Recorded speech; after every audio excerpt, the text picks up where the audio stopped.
Is that you? What's going on? Can they see me? Can they hear me? Good morning, beautiful people. It is Tuesday, the 25th of April. Welcome to TDA, the day after, your favourite news platform and the home of popular culture as decided by the culture. And I've always, as always, got talented people in the building. Yeah? Best and brightest. Go on, son. They call me you, man. A pro-black activist, TDA producer and news analyst, melanin jam-packed. And it's your boy, Big Marks from the east side of the bridge, 6 foot plus of pure temptation, pum pum father, all of that good stuff. Come on. Yeah, man, and we're dead. Quickly, look, you don't know the routine, man. Like the video. I know nothing ain't happened yet, but just like it. Like it on your way in, share it, subscribe it, all of these things. You know what I'm trying to say? Join the community, all that goodness. A number is going to be at the top of the chat. If you want to take part in any conversation we're having today, make sure you call. Please be nice and respectful as always. And yeah, man, well gone, man. Yeah, man. Can't complain. Just dead there. Yeah, man. I need to go back and listen to yesterday's reaction. I heard some good things about it. I think it was like a 2-hour reaction, bro. That's insane. And then we was like, you know what, we've had enough. Let's get into the outro. And then the outro was all sports talk for like another 30. Like, man went mad yesterday, bro. Like, I'm not even gonna lie. And I was tired. I was tired. I slept. I had 2 hours sleep. Like, that's crazy. But antagonizing Arsenal gave you energy, man. I don't think I'm an antagonist. I think I'm a realist. You get me? I just say it how it is. Not everybody agrees with me. You get me? And I understand that. But you can tell it's logic. You get me? Well thought out opinions. No bias. You know what I'm saying?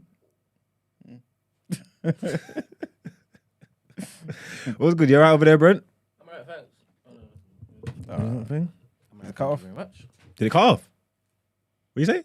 No, it's not cut off. Oh. You say you're alright, yeah? Yeah, thank you. Our resident baddie Esther ain't here, but she's cool. Wishing you all the best. Are you watching? If you're in the chat, get involved. Say hi. She arrived safely by the way. Did she? Yeah. We thank God. She's enjoying herself so far. We thank God. Where's she gone again? Oh, no, she don't say. Yeah. Okay, cool. I don't know. Yeah, I don't know what you are doing out there. So she's not crazy. But she said hello to everybody. Big up Esther, man. If you're watching, I'm not sure what the time difference is, but big up yourself. Never small it up. And don't do anything I wouldn't do while you're out there. It means you got options, baby. I heard there's bank holiday for the next 3 Yeah, Mondays. man. Okay. What next 3 Mondays? Well, it's not 3 in a row, but it's like next Monday, the Monday after that. Break. Skip 2, then the last Monday of May. Is it? Yeah. All right, then. So, oh, that's good, because I got a bit on this weekend, actually. Yes, hopefully the weather is... Is it outside? Yeah, man. God damn. Ooh, so it could be a washout. Hopefully not, man. Do you check? Do you check the weather beforehand and sign? Yeah, but you got, like, you're planning a certain time ahead, innit? So you Yeah. can't really check. But I usually just talk to the heavens. I mean? Have you got a contingency plan? Like, if it's a washout, he's gonna let all the kids in the yard. I don't think there'll be enough space, God damn. Yeah, man. So what then? I just not even think like that. It's gonna be fine. It's gonna be great. Positivity. I just clocked. Mm. When you said you have a lot on, you meant his thing. Nah. Oh, okay. As well as that, my whole weekend's busy. So you're not going? What, his? Yeah. Yeah, of course. My son don't miss parties. Okay. My son. How was the prep going? Me? Yes. Yeah, it's right, man. Have you got everything that you need? Nope. Man said, yeah, it's going great. You got everything? Nope. What's involved with stuff like that? You Uh, haven't thrown one yet, have you? What, for my son? Yeah. Yeah, his first birthday. What did you do? Nothing. Okay, so you have. I just paid my way, bruv. My mum and his mum, they're proper. Okay. You gotta You listen. have planners. You gotta pick your people right. You know what I'm trying to say? My mum and his mum are proper. They handle that. I paid my way and turned up. You know what I'm trying to say? That's the best way, man. That's it, man. That's where it's supposed to be, man. Big up the patriarchy. Oh my God, sorry. Sorry.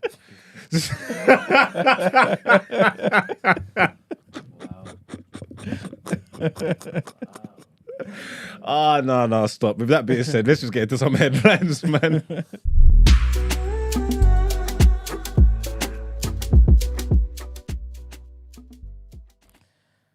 I'm not sure if this first headline is the right one to follow what you just said. But there's a trigger warning here, and this is about Donald Trump. So the former president, Donald Trump, is facing a civil trial over an allegation that he raped an advice columnist nearly 3 decades ago. Jury selection is due to begin on Tuesday in a New York federal court. Mr. Trump has denied E Jean Carroll's accusation that he attacked her in a Manhattan department store. He has said she made up the claim for publicity.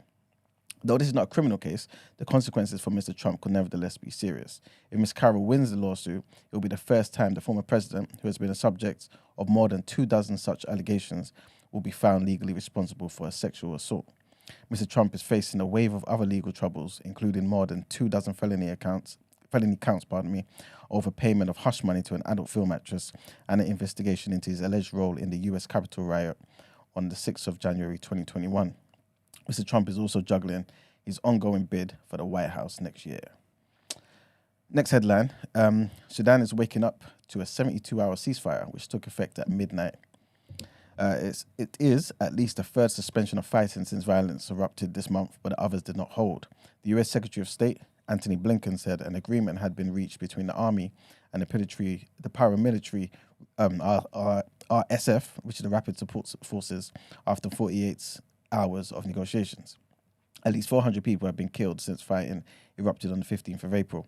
Both sides in the conflict independently announced their involvement in the ceasefire. The UN Secretary General Antonio Guterres has warned the violence in Sudan risks causing a catastrophic conflagration that could engulf the whole region and beyond.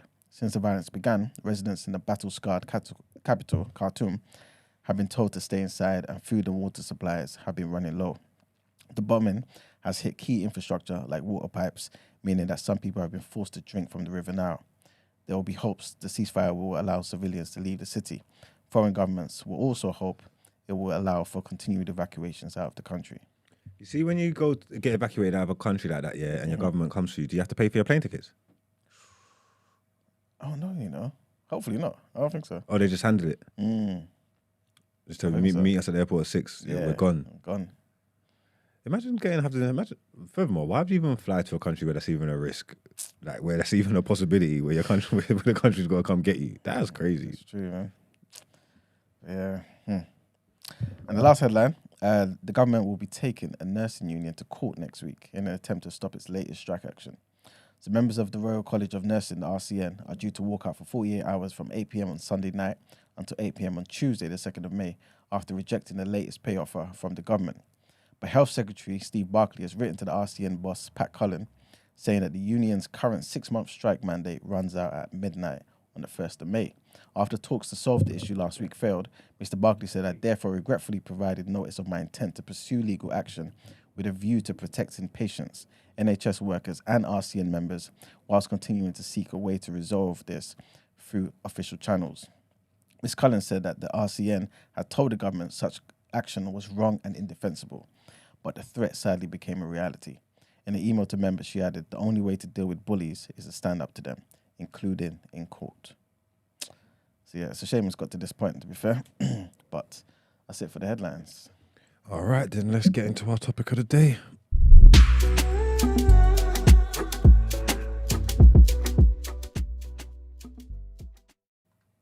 All right, so today's topic of the day, the question is, can we be triggered by historical events, right? And this kind of stems from something that Mark sent to me yesterday. And it's a discussion, basically, or debate between Piers Morgan and 2 black women on his show. One goes by the name of Bonnie and the other Paula. And they had another guy called Hotep Jesus, who was calling in from America as well. And basically they had this discussion, right? Basically talking about, it started with talking about ships and how ships basically can be a reminder of slavery. And so they looked at Man City's emblem, their football badge, and there's a ship on it.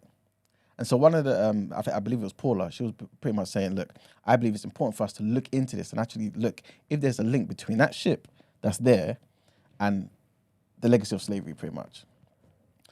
Piers Morgan, obviously, being himself, was like, this is foolishness, isn't it? Like we need to stop with this woke type stuff, innit? There's no link. And even if there was a link, right? how can you, like, are we just not meant to acknowledge the existence of ships ever again? You know what I'm saying? Like, what are you expecting from Man City? You expect them to change their emblems, everything. Like, so yeah. So the question again is this even worth the discussion, right? And number two, because this became a point later. I believe it was Bonnie who said it, saying that how it's a real thing that people are actually triggered by historical events. And so, is this a potential trigger, basically? Triggered. Some people, the people that are triggered by historical events, yeah.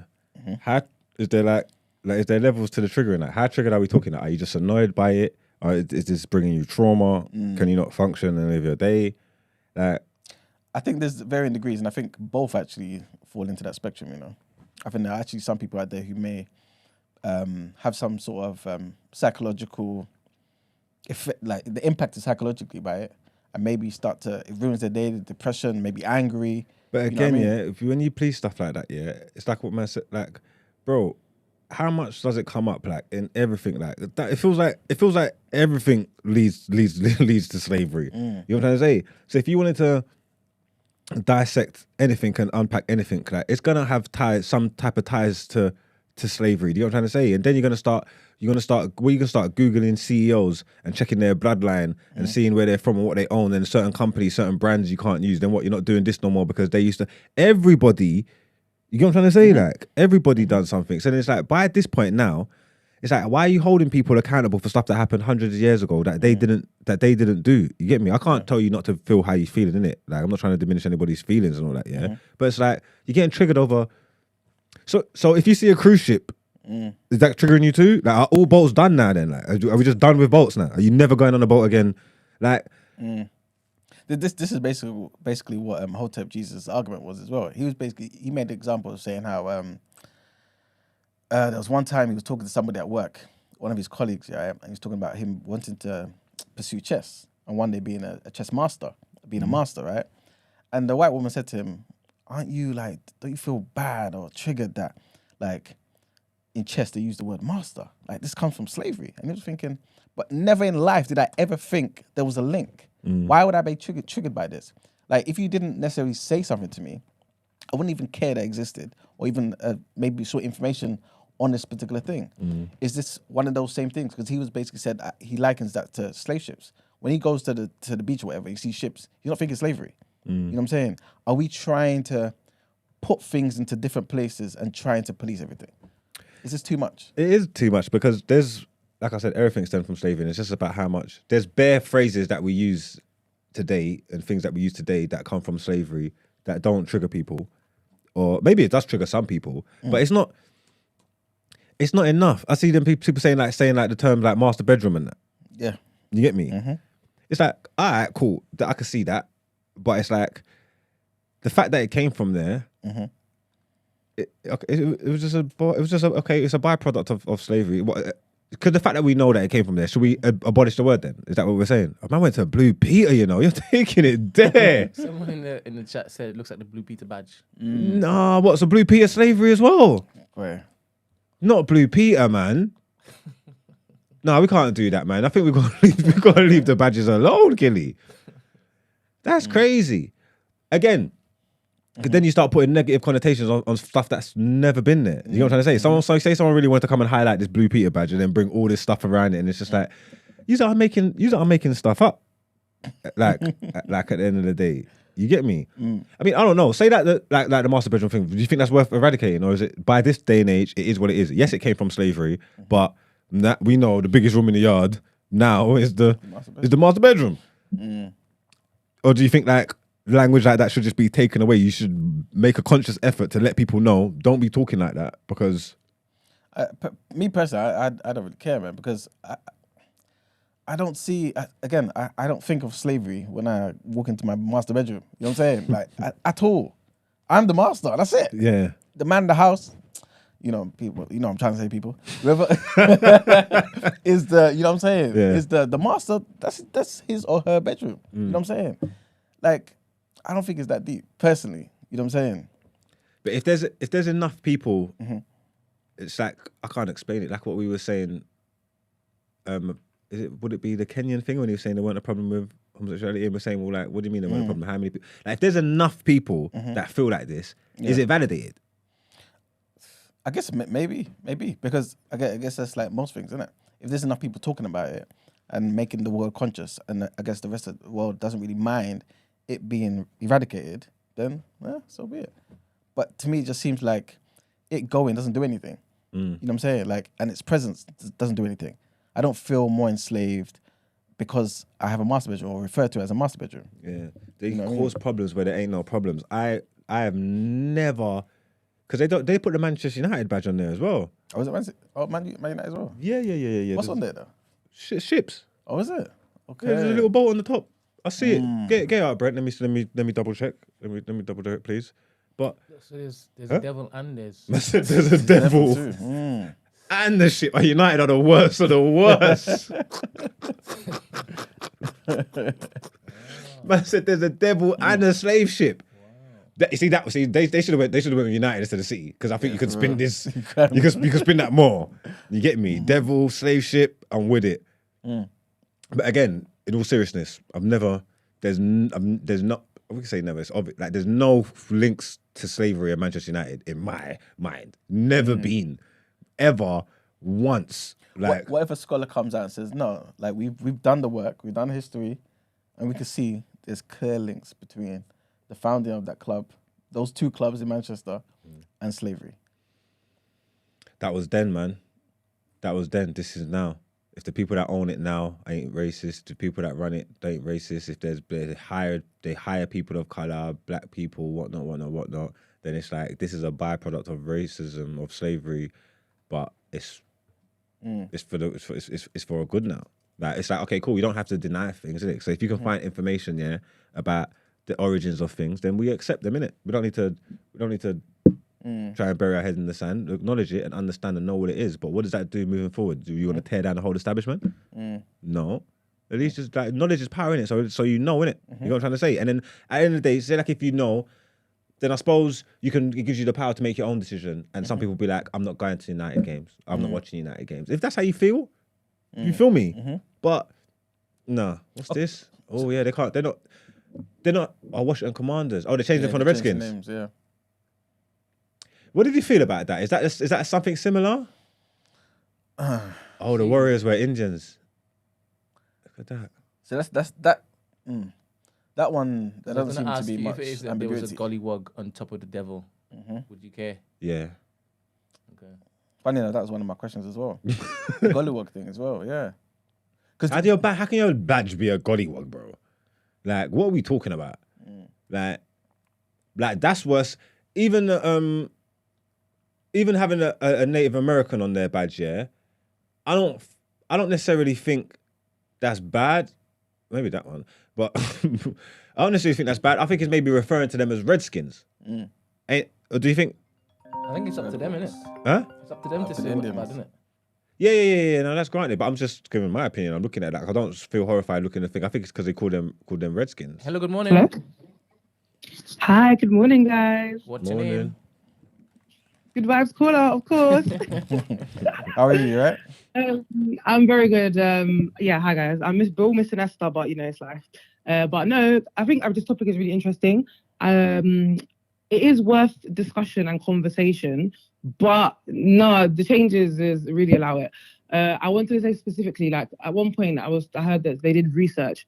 In my opinion, unless like very much so they did research to find that, like for example, Manchester United was founded on the money of slaves ever, and specifically our emblem, this boat, is meant to represent the Titanic or the whatever that drove slaves from here to here. In my opinion, unless that's literally what they found, that very much so that boat is meant to represent a boat of slavery.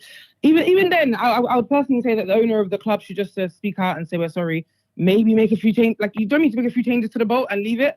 But when it comes to what you guys said about, if the club was founded on it and let that one go. We have to be very specific, like in terms of what we want and like what we're talking about here. And afterwards, and also be realistic about like making changes. Like what Mark said, it's kind of part of everything. It's embedded. But at the same time, like it's worth the discussion. It's worth us being aware, because the same way like people in America are like pulling down the statues of Confederate, whatever. It's like there's levels to this, like, you know what I mean? So there really are levels to triggering. And I don't think any black person is just casually triggered by a boat. It doesn't make any sense. Unless literally that boat did something wrong, we have to be serious, guys. Yeah. How do you feel about the statues? Do you think they should come down? Me personally, no. I really don't care at all. At the same time, I don't see it as... I see myself as separate to the UK's history. You know what I'm saying? It's I don't like think it's their history. It's theirs. Yeah. If they want to take it down, fantastic. How about You know you, what I'm saying? Vabs Caller? I think it's interesting that he sees himself as separate from UK's history. I see why, but I don't know. I was born here, boy, and I'm a bit too westernized to be claiming like anything else. So do you think the statues should stay up? Oh no, so when it comes to the statues, I feel like a discussion needs to be had, and like, I don't know, we need to be honest about like people's character. Like, you know, they did this, but they were racist and blah, blah, blah. I don't necessarily think they need to come down. I feel like if people make enough fuss about, like, let's say somebody was really, really disgusting, like they killed thousands of slaves and they were really, really bad. If anything, I think it should come down and maybe be in a museum. Because, yeah, maybe like they don't deserve it to be like, in Trafalgar Square where everyone can see, like, fair enough. I feel like it's really subjective depending on actually the person's history. And then even then when you're pulling it down, I don't think it's a case of, like I said, pulling it down just to break it. I think maybe put it down, put it in a museum somewhere, talk about that person's whole history. Do you know what I mean? If you want to hear about his good side, you're going to hear about his bad side too, like Winston Churchill or whatever. Just a quick thing though, but guys, I think it's a bit different with America. I want you to know this because it's slightly different. I hope you know, because historically, the reason why it was so easy for them to pull down the American ones is because somebody, like, the real research was done. A lot of their statues, like a majority of them, they weren't made way back when. Like, they were made more like more recent periods, like, I don't know, not recent, but you know what I mean, like way back, to actually scare people and actually scare, like, it was made post-segregation to actually kind of be an actual reminder and actually like insult the people when they like were now mixed into society. I hope you know. So that was why some of the statues were so easy to bring down, because they were just made as little shanties, like they're the equivalent of like what we have in Trafalgar Square and stuff. And in my opinion, those statues need to go. Think about it. Very much so. This statue was built. All these mini statues around certain parts of America, they were built with the purpose to intimidate, literally, as scarecrows, basically. So afterwards, I think that's a different story. That's why, like, and it's weird. Like, I don't know. We'll leave it there. We'll stop there. But I think that personally, some of us can't. I can't really separate myself completely from Britain's history. But afterwards, it's not my history. That's true. But like, what relationship you got? What relationship you got to Admiral Nelson? Nelson's columns. Like, I see people getting mad about Nelson's column. What relationship? Nothing. It's because it's big.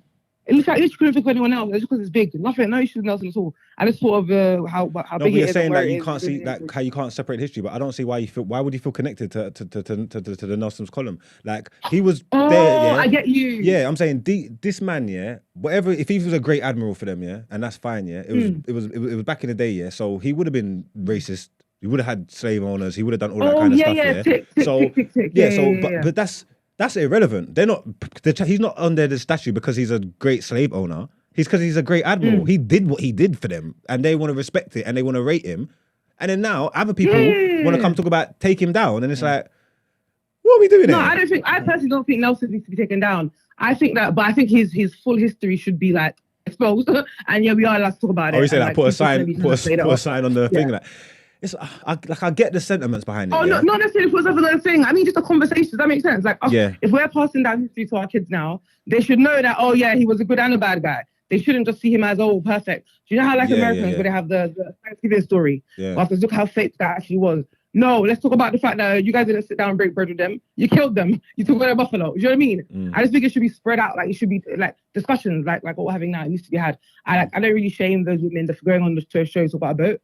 But in the back of my head, I think a bit cringe. I don't think we should necessarily make changes. Does that make sense? Like, that makes sense. Yeah. So the conversation you were saying about, we should have the conversation about, you know, the history of people like, you know, Nelson and all them people there.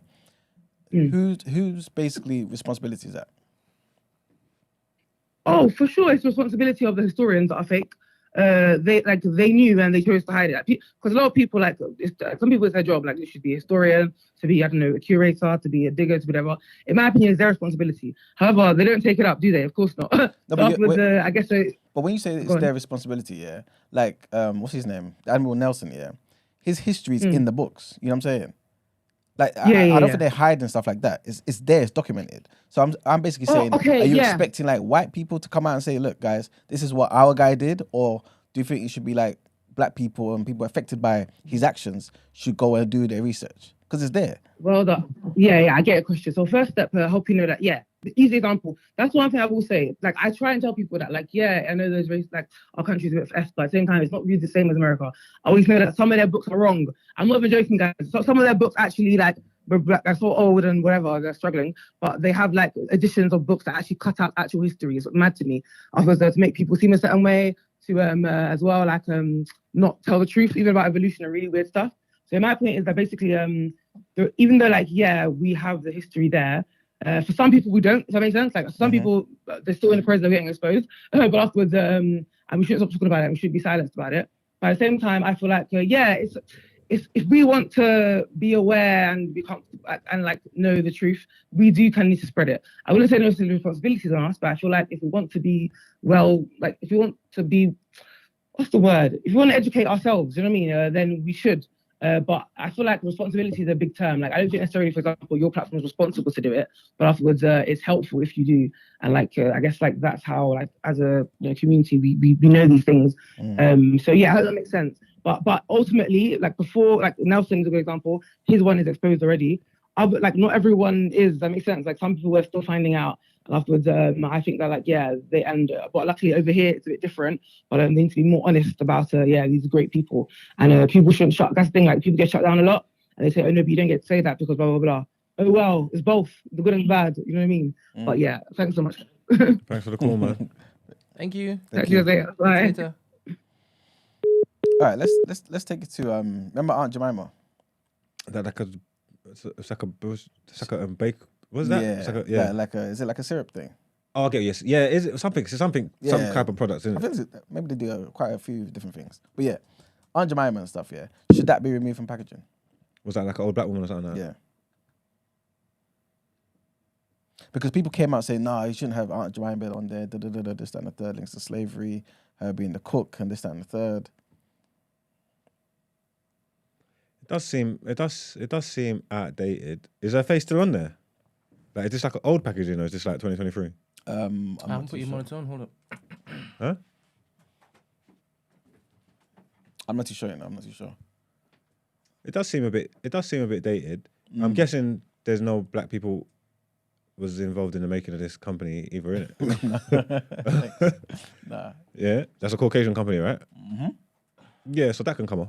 They don't need to do that. But should we be like not forcing it, but pressurizing them to remove? Not pressurizing it, but they're in this day and age, they need to read the room, man. As a company, I don't know if this is current or what, but as a company, I don't know why they would have just wanted to just take it off there anyway and just revamp it and just modernize it. We're coming into the, you know what I'm trying to say? How about Uncle Ben's? Let me see. Oh, Uncle Ben. Mm-hmm. Okay. Yeah. What about Uncle Ben's? I look, so Uncle Ben's, he's not on there though. See, he's not on there. That's old school. That thing with his face there is old school. The new one, that top one must be the new one. Uncle Ben's face ain't on there. So what? Are they just calling it Ben's? Yeah, they've changed it now. Oh, just Ben's? 2020. Okay. Interesting. Who was Ben? Who was Uncle Ben? I Slave. don't know. You're just using the black man's face. We never took the time to unpack who Uncle Ben was. Man, you could trust the Sylvie Rice. And I'm guessing Uncle Ben never benefited from it. You know what it is? It still exists.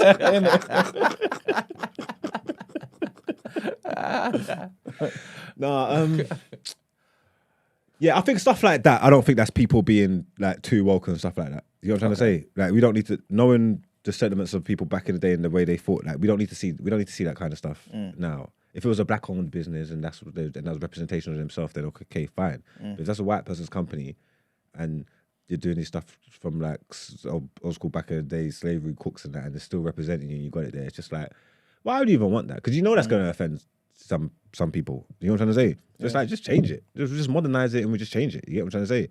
But yeah, stuff like that, I think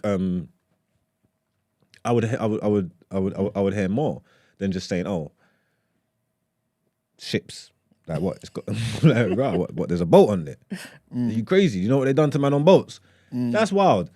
All right, what about this? Let's kind of move it to slightly away from race, right? But I feel like the parallels are the same. Cigarettes, calling cigarettes fags. Should we stop saying that? What's the history behind that? No idea. Is there any correlation? I'm not too sure. Because there's words that are the same in different cultures, different things that don't mean the same thing. True, but some people may feel like, wait, that word is triggering. You know what I'm saying? Like, there's a link there somehow. You know what I'm saying? Someone can be offensive to, like, for example, let's just say I was one of these people who was homophobic, right? And there was somebody over here who was, gay. And I was there saying, these fags, I need to get rid of these fags and all the types of stuff, antagonizing them on purpose, yeah? But using the whole cigarette thing as a cloak. Okay, I get what you're saying. You know what I'm saying? Yeah. They could say, nah, like, this shouldn't be allowed. You know what I'm saying? If somebody said that, like, would we, like, hear their argument? I think they would have to. I don't want the hypothetical. Don't hypothetical me.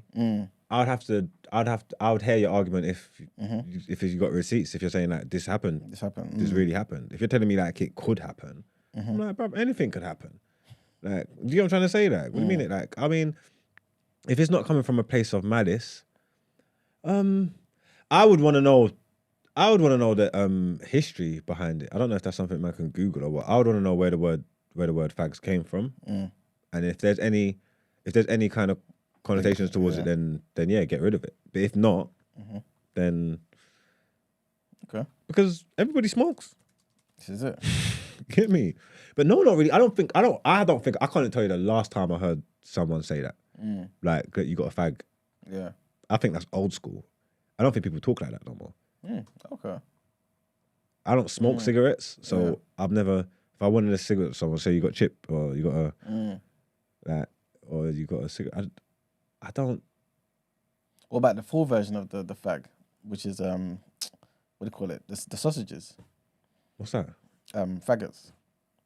Is that a sausage? Yeah. You see them there in Tesco in the freezer section. Is it? Yeah. Oh, I didn't know that. Yeah. I just thought sausages. I know about Frankfurter and them thing there. What I'm saying. Yeah, man, they're there. But if they're still there in Tesco, you can't. That's what they're called.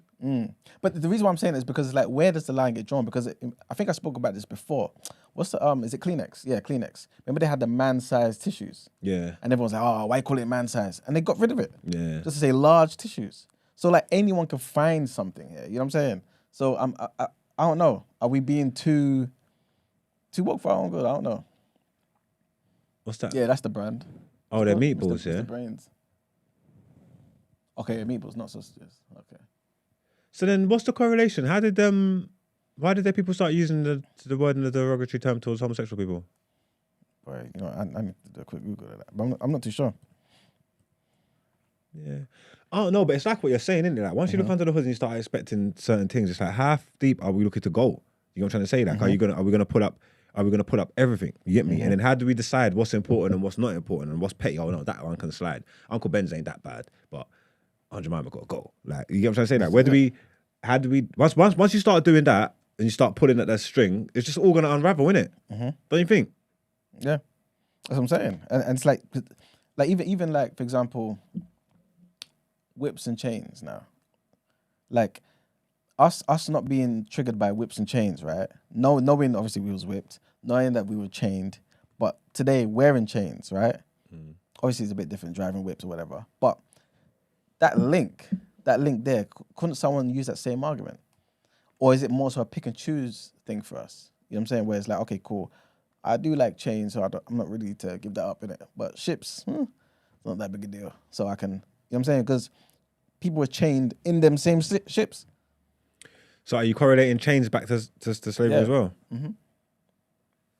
Because the first ship in existence wasn't for slavery. You know what I'm saying? Or at least I'm not too sure if there was a link there. In the same way, this first chain in existence wasn't to enslave. Yeah. You know what I'm saying? But it's changed with time. Could we not? Is it the type of chains? Does it need to be shackles, where we have a problem with that type of chain, but regular chains no? Like where does it thingy? I mean, but we can't, like you said, the first chain that was made wasn't created to enslave people, regardless of what it got used for now.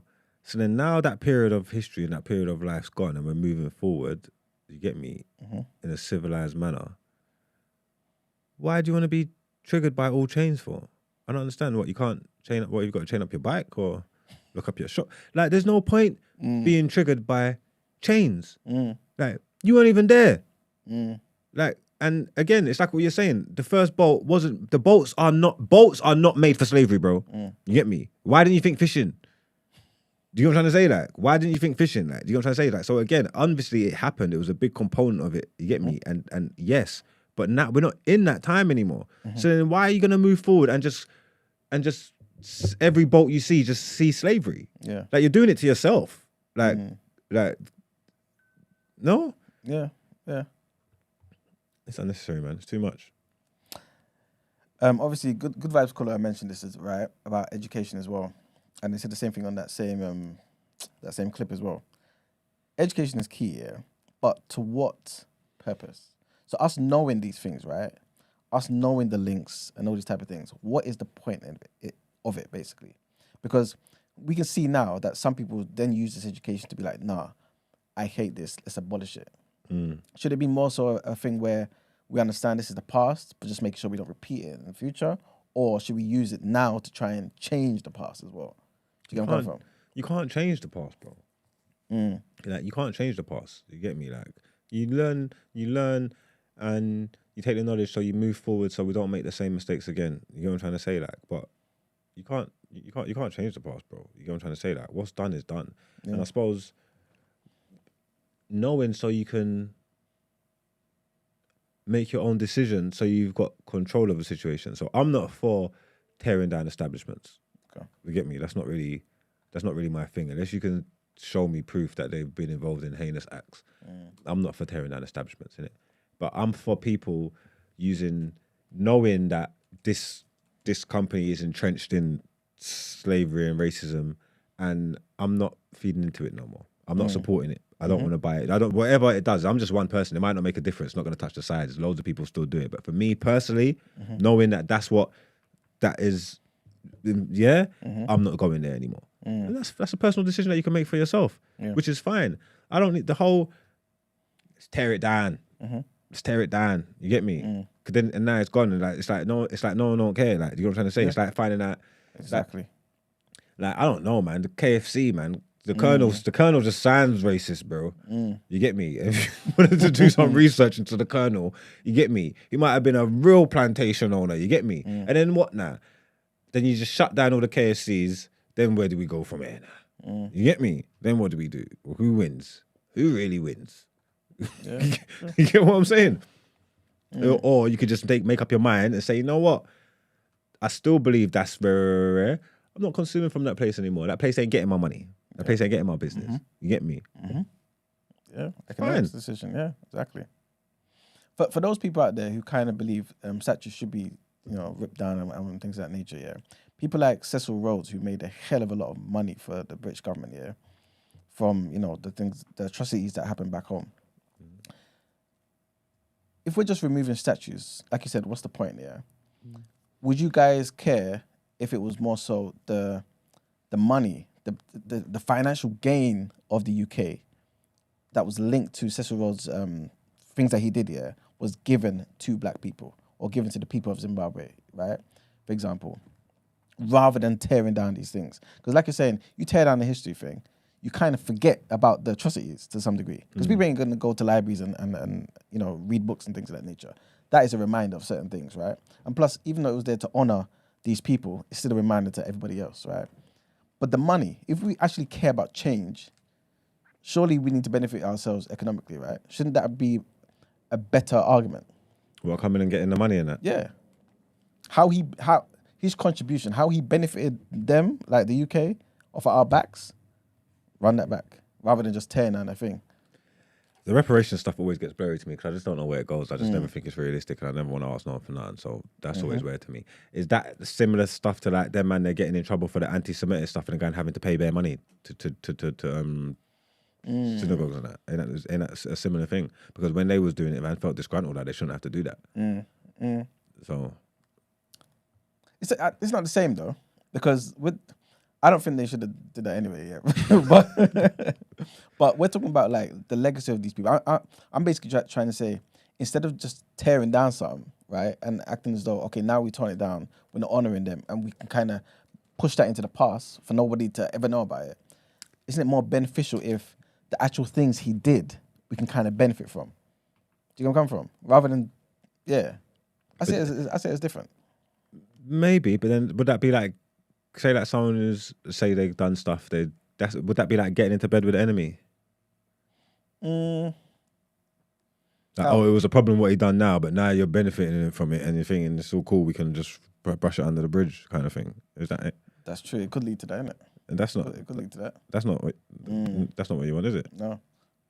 But this is why I was posing the question to people who actually believe this type of stuff. Because me personally, like the statues leaving there, I don't really care for that. Is there anybody listening that feels really strongly about these statues and stuff going, like strongly, like not just like, because if there is, we would love to hear from you.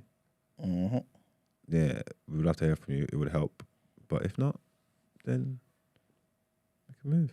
Because I'm not over on them. But I'm a very laid back person. Try to not be bothered in that. I don't take what's that to say? I don't take paracetamol for people's headaches and stuff. You know what I'm trying to say? So all that stuff is not gonna bother me. You get me? But I have a different way of looking at most things, innit? So I can't just take my thing and think like, oh yeah, that's what it is. There must be that. It could bother bare people. There could be bare people who this is, I don't know, losing sleep over this shit. You get what I'm trying to say? Yeah, 100%. But for me, nah, I don't mind. Yeah, I mean, even Emily just mentioned the article about how Barclays, HSBC, Lloyds and that, they all benefited from slavery, or at least they had links to slavery. You know what I'm saying? I remember even reading something about Lloyds before, about how they were insuring a lot of these slave ships and stuff like this. Okay. Right. Should we expect them to kind of, I don't know, like apologize at least? Or is it more so like, okay, cool, this is what he did. Bro, it was business, bro.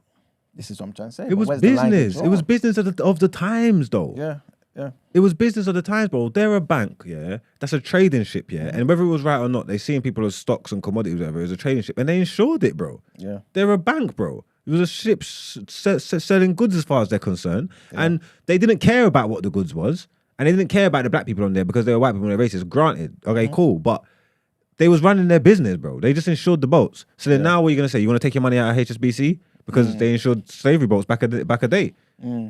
What are we doing there? Yeah. I don't know. How do you feel about that, Emmanuel? I mean, my thing is like, where does it stop? You know what I'm saying? To be honest with you, No, about particular banking stuff, because some of the banks, who were they owned by? yeah, by racists and stuff, or not necessarily. He racist wanted, or whatever, you but to say a people- different word. No, we didn't say- Who are the banks owned by? Some of these ships, who were they owned by? Oh, okay. So I don't know if he's saying what he's saying, but that's you're different. just sitting there. No, do you know the thing is? I was actually going to say, giving another example, like, do you not see it the same as financing wars as well then? Because, again, in history, the Rothschilds, right? They financed both sides of the war when Napoleon was trying to, you know what I'm saying, do his thing in England as well. And this is it. If it is Exactly. that they are directly linked to this particular operation, they are responsible for the operation. They're financing the operation, they're responsible for the operation. Yeah.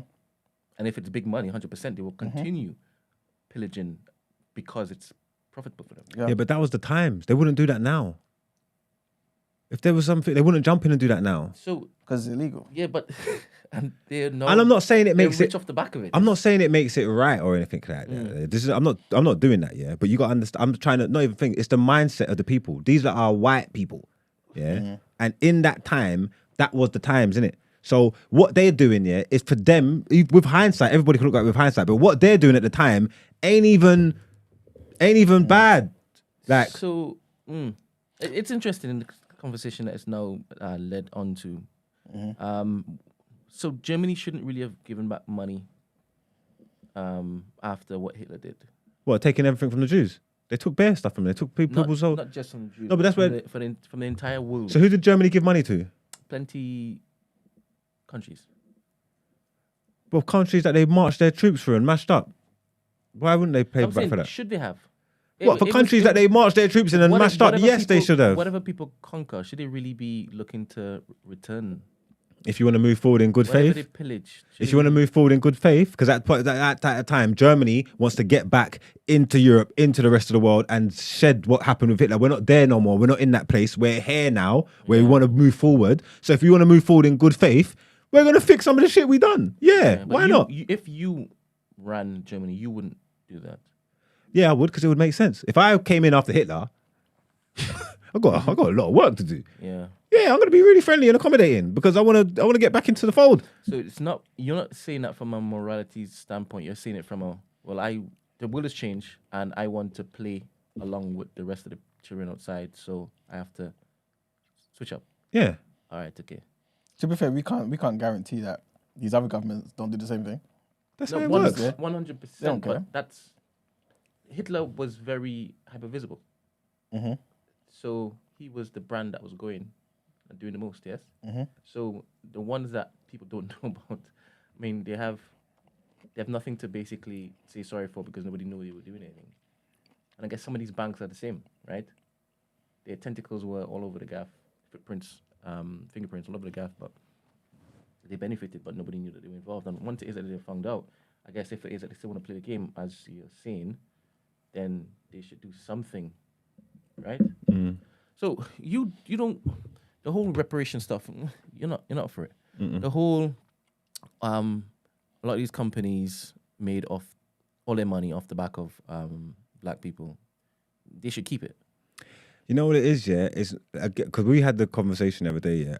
It wasn't until I realised, I always thought reparations was foolishness. I don't want to ask no one for nothing. Get on with your time. Whatever happened, happened. That's just how I live my life, yeah. I wasn't there. That was the times. That's where it was. That's what happened. And I'm on all that, yeah.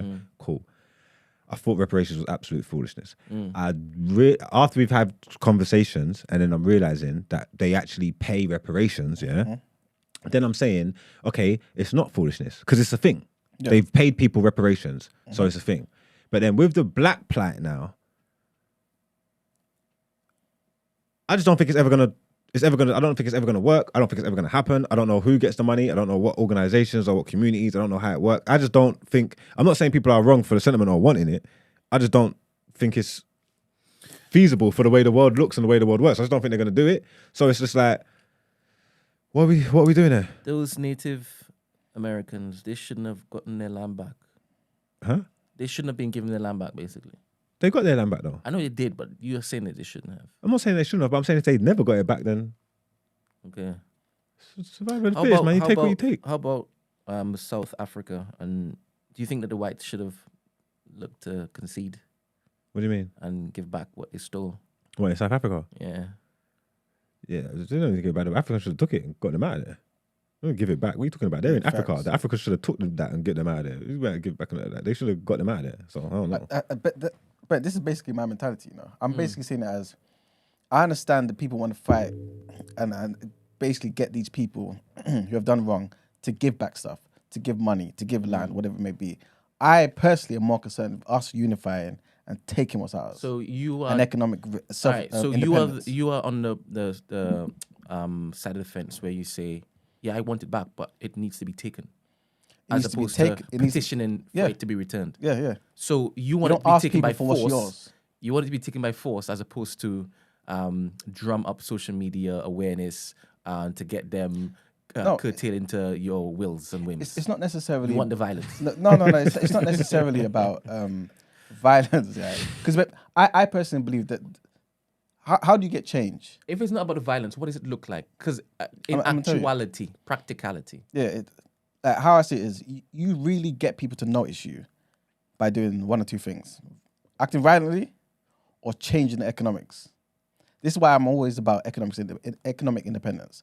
Us being self-reliant will change everything. The amount of money we spend on other people's businesses, other people's communities, if we did that by ourselves, the landscape of this country...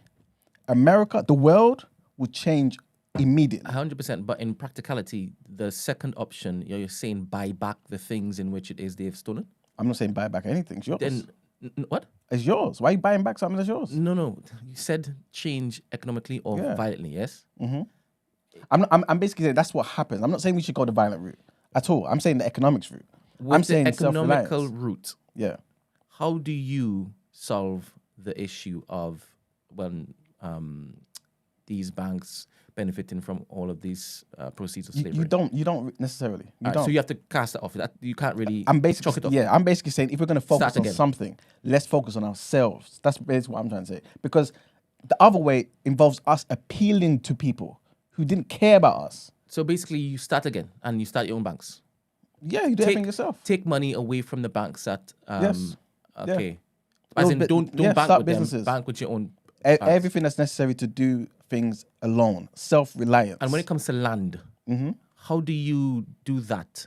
How do you reclaim the land? How do you change the structure of the future of your people with economics as it pertains to land stolen? That is a very complicated subject, because I don't necessarily believe the best and most effective way is basically the way that, some of our forefathers did before, you know what I mean? Just taking it. Because again, you're taking it, you're giving it to people who don't really have the experience of taking out, like looking after that land and utilizing it to its best. So I understand it's a bit more complicated, but I do believe in some type of way, we need to be in control of what happens back home. Like, I can't necessarily, at least me personally, from my brain, how I think, I don't necessarily believe like I have a right to sell land in the UK unless I bought the land, you know what I'm saying? Legally. You know what I'm saying? But back home, they didn't buy no land. They was killing people. You know what I'm saying? Can you remember the article about Cumberbatch finding out that his family owned plantations and whatnot, and then he started giving money back? Yeah. Did he give money back? I think so. To who? Hold up. Either he gave it back or people were petitioning for him to give it back. No, I think you're right. I think he didn't want anything. Any inheritance or something. I think so. I think he wanted to donate something. I'm not too sure. But in a situation like that, yeah, whilst you're looking, my thing is, he's thought for himself, you know what, this isn't right, I'm going to give this back. Fine. You know what I'm saying? If white people say, I want to tear down statues, I want to give this back, beautiful. If you had inheritance, like some form of lineage, and you look back and your great uncle was one of them black slave owners, very successful, like, plantation thing, because some of them existed. And that's where your whole family's legacy starts, regardless of how it might have developed over the time, it starts in thing. Are you giving away you money? I think I would have to look into the history, right, and see how I affected certain things, right? Because he was a full-blown slave owner. He was just like the white man. He was just black. Sorry, ask the question again. I was looking at coming back on horseback. Sounds very gay for us. What is that? Brokeback Mountain? I was like, ask the question again.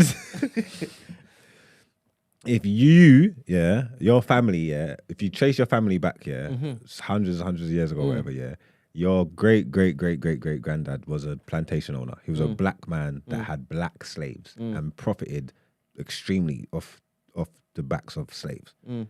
And that's what kickstarts your family's peace. And I'm saying, over the years, it could have changed. They could have used the money. They could have gone into tech. It doesn't matter, whatever. But that's where all you lot's money's come from. And you do research and you find that your great granddad was a slave owner. Had ships and all.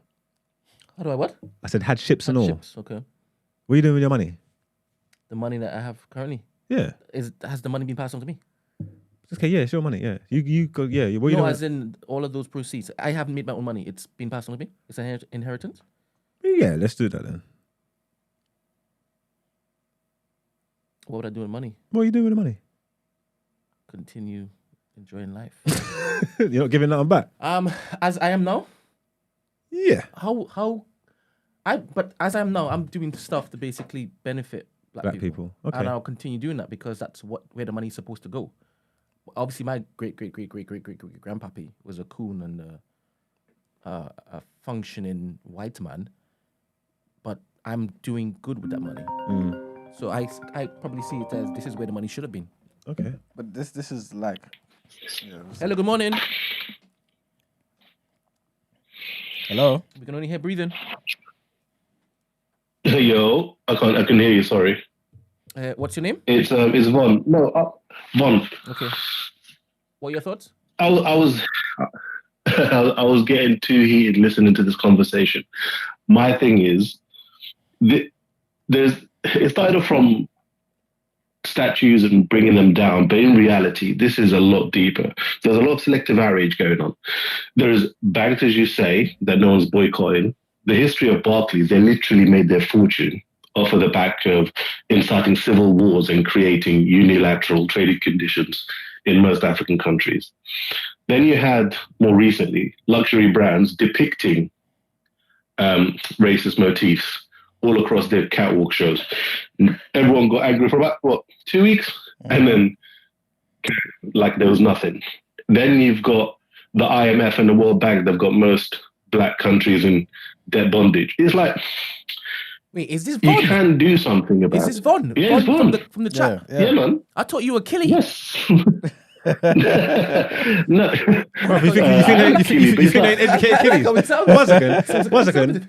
Put the camera on me. You think they educate kiddies like that? Don't spoil it. Don't spoil it. Just relax. Just chill 1 second.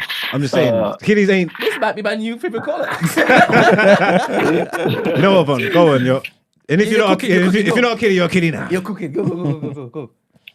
No, sorry. I was just saying there's a lot of things that people can do. There's a lot of practical steps people can do, and it may seem symbolic at first, but it's not really about the statues too much. That's all almost misdirection, and it's these symbolic things like, oh, get rid of Aunt Jemima from the maple syrup, or Uncle Ben's from the right. I mean, come on, really? It's the same company still behind it, whether it's a Unilever or whatever. They'll still make the money. It doesn't really matter. You're still buying the syrup. Yeah, but would you want? But don't it help if you don't see Aunt Jemima's face on there? Obviously, like they're still getting a piece, but don't it help when you're walking down the aisle and you don't see their face on there?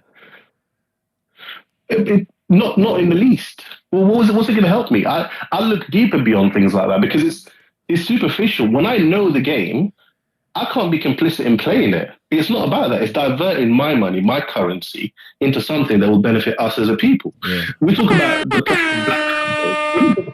When was the time that we talked about that?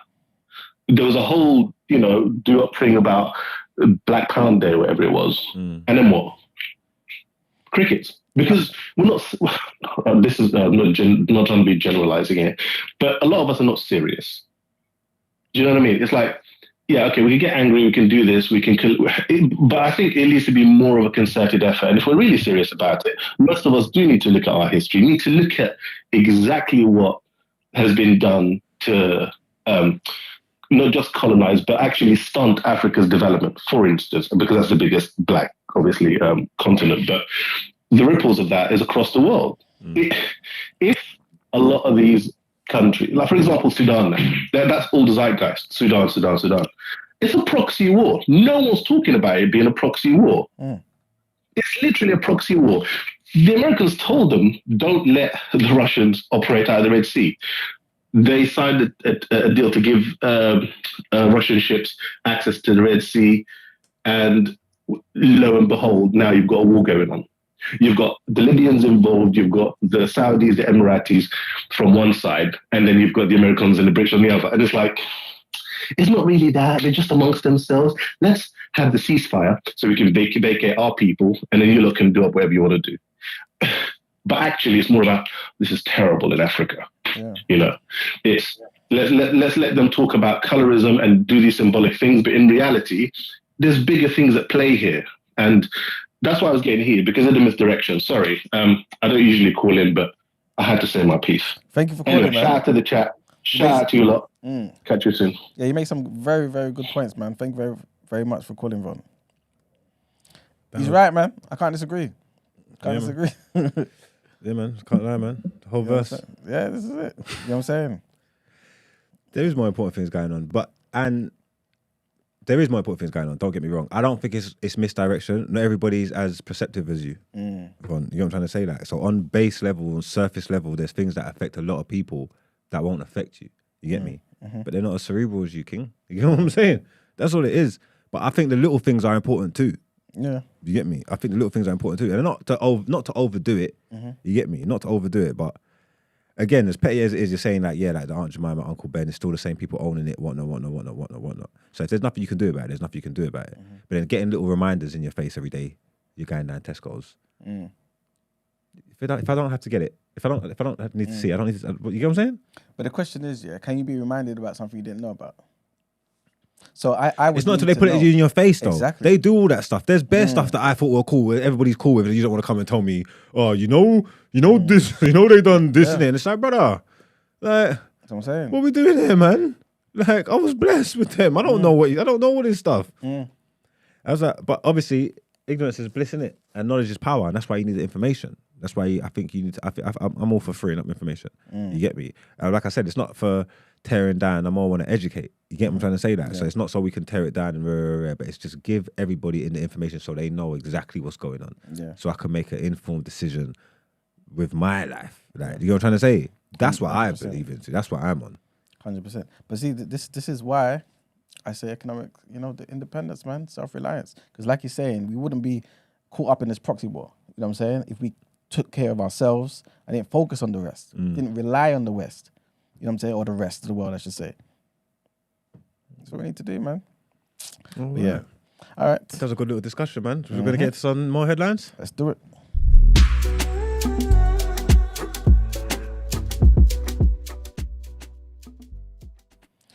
All right, so Watchdog has warned that plans aimed at stopping people crossing the channel in small boats risks breaching the UK's human rights obligations.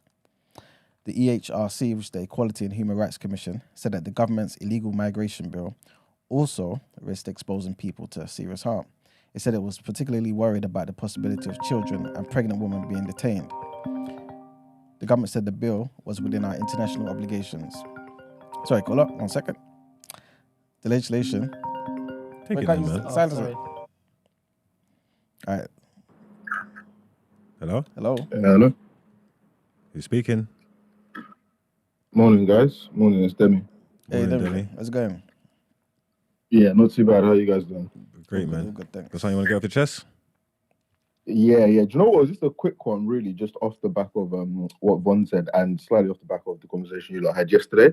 I don't want to drag it back into that conversation, but I just had a thought when I was listening to you lot speak about kind of all the like social context that we're talking about in terms of what Black people have to deal with like in this country, and it brought me back to the thought about the conversation you lot were having yesterday about racism, and I felt like.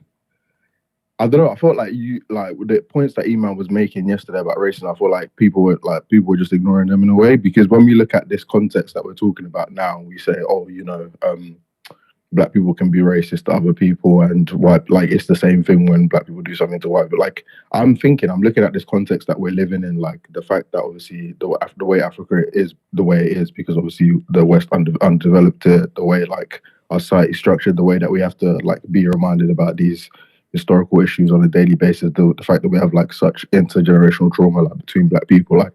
And then I then look at all that and say, like, how can you not see that racism should be different to like a definition of prejudice, for example? Like this was what, like, as we're talking about, this is what it's making me think about. I don't know if that makes sense. And that was all I wanted to say, that if we're then like just even thinking about this kind of conversation, the fact that we're talking about should we have repression, should we not, like there's a massive power imbalance between white and Black people, clearly, like, and this is a global system. And we should like really, as Black people, be acknowledging that. And I feel like that's an important thing and that's why, again, I felt like it was unfair to Diane Abbott, the way people kind of treated what she said, because I think she was right in what she was saying. And it's only when we have conversations like this that we can actually see that quite clearly, like outside of that conversation that you lot were having yesterday. But yeah, that was just the point I wanted Before you to go, make. Yeah. you said that you felt that she was right in what she was saying. Did you like the fact that she retracted what she said and apologized? I think I like the fact she retracted, because ultimately she has to play the game. She's obviously a politician, and she has to, appease certain crowds, and obviously a certain crowd that has power to silence people have silenced her, and she has to play the game. So I understand why she did it, but I know in her mind she still agrees with what she said, and so do I. And what do you feel that she said that you agree with? So from the statement that was read, she said that racism is different from other forms of prejudice towards white people. White people haven't suffered the same kind of, they haven't suffered racism, basically. And I agree with that completely. Is that what you feel she said, Daniel? What, in her initial letter? Yes. Yeah, that's what she was saying. That She's white basically people saying haven't suffered no, racism like Black? No, she's basically saying that the article was using racism and prejudice interchangeably, right? And that's an error, because racism is a different thing to prejudice. And she was saying that. And it's not to say that white people haven't suffered some kind of problems in their history. I'm just saying that they have not suffered race-based prejudice. Like Irish people, whether they're white or not, they haven't. Sorry, they obviously are white people. Clearly, they haven't suffered race-based prejudice, in my opinion. And so what you're saying is the conversation that we're having now and today, and the extent of it and the depth of it, when you take it in, literally highlights the point that he was making the day before. Yeah. Because how deep it is. And I feel like yeah, exactly. I like that. Good callback. Before we continue, Go. so the groups that she mentioned in the letter, do you think they are all equal?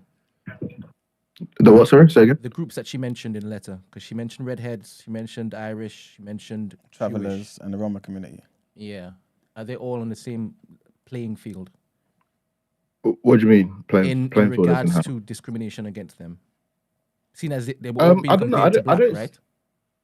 I don't see it in that way though. I don't see like oppressions in that way. Like I don't look at oppressions in that way. Obviously, I'm a black person, so black issues are going to be forefront of my mind. So I don't weigh my as a black person weigh my oppression. I just don't want other people to be conflating their issues and basically trumping it over mine. That's my only gripe. Like I don't weigh oppressions in that way. I don't look at it like, oh, black people have suffered more than you. Like I'm a black person, so that's what I care about. However, like I don't know, that's not really important to me. I hear that you don't weigh oppressions, but wasn't she weighing oppressions? I don't think she was wearing oppressions. I don't know. Yeah, but my thing is, I don't think she was wearing oppressions. I think she's telling you, don't conflate two things, don't mix two things. Like if for instance, if someone has gone out and said something negative about Jewish people, right, and said something really anti-Semitic in the public or whatever, and then I as a black person come on TV and go, oh, do you know what?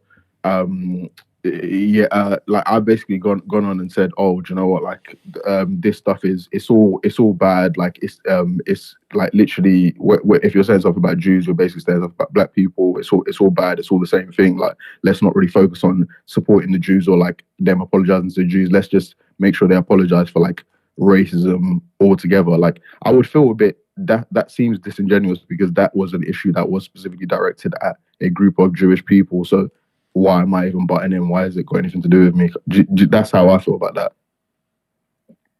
Sorry, we're still focused on the letter, right? What do you mean about the letter? Are we still focused on the letter? The thing that you just said last was Yeah. No, I've just gave an analogy. That's all. All right, cool. The backlash that she received, what was it about?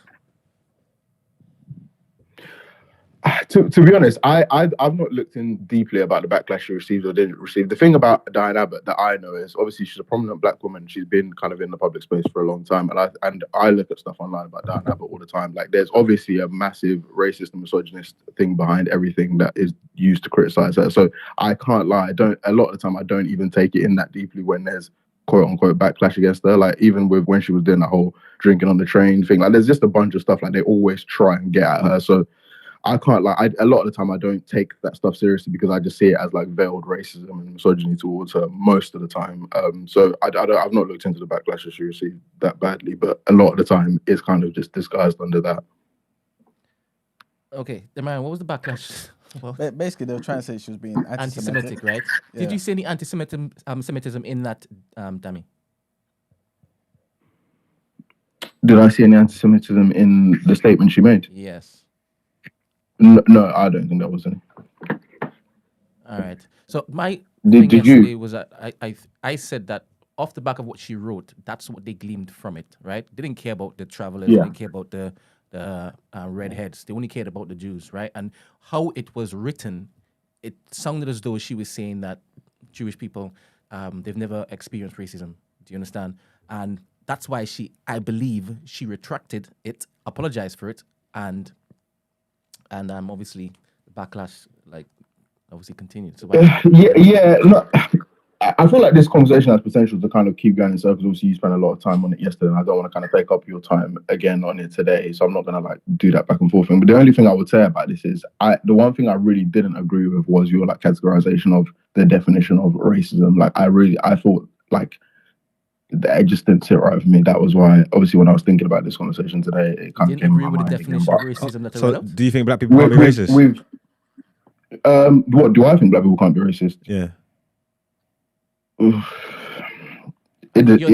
depends. You're here now, innit? We have the platform so we can talk.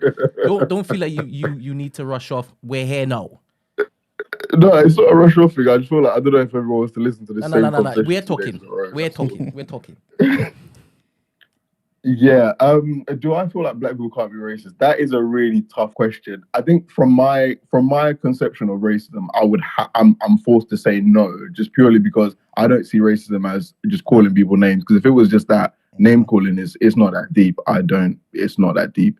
But what is deep is this societal structure that we live in that obviously allows one group to be in power over another. Like that kind of, the education system is geared in a certain way, like the financial structures are geared in a certain way, opportunities are geared in a certain way, to the point where your white insult towards something means a lot more. It's like the concept of punching down, right? In comedy, for example, it's just that thing of, you're not funny if you're just like bashing on a group that's already like marginalized. That doesn't make, like, it's not, there's no joke there. Whereas if you're bashing on a group that's obviously in power, like, there's something, it's kind of like subtly funny because that's not the way society is. So that's how I see that concept. Like, it's a deeper thing than just prejudice based on Jokes race are or fine, man. They ethnicity. don't matter Like, who they're on.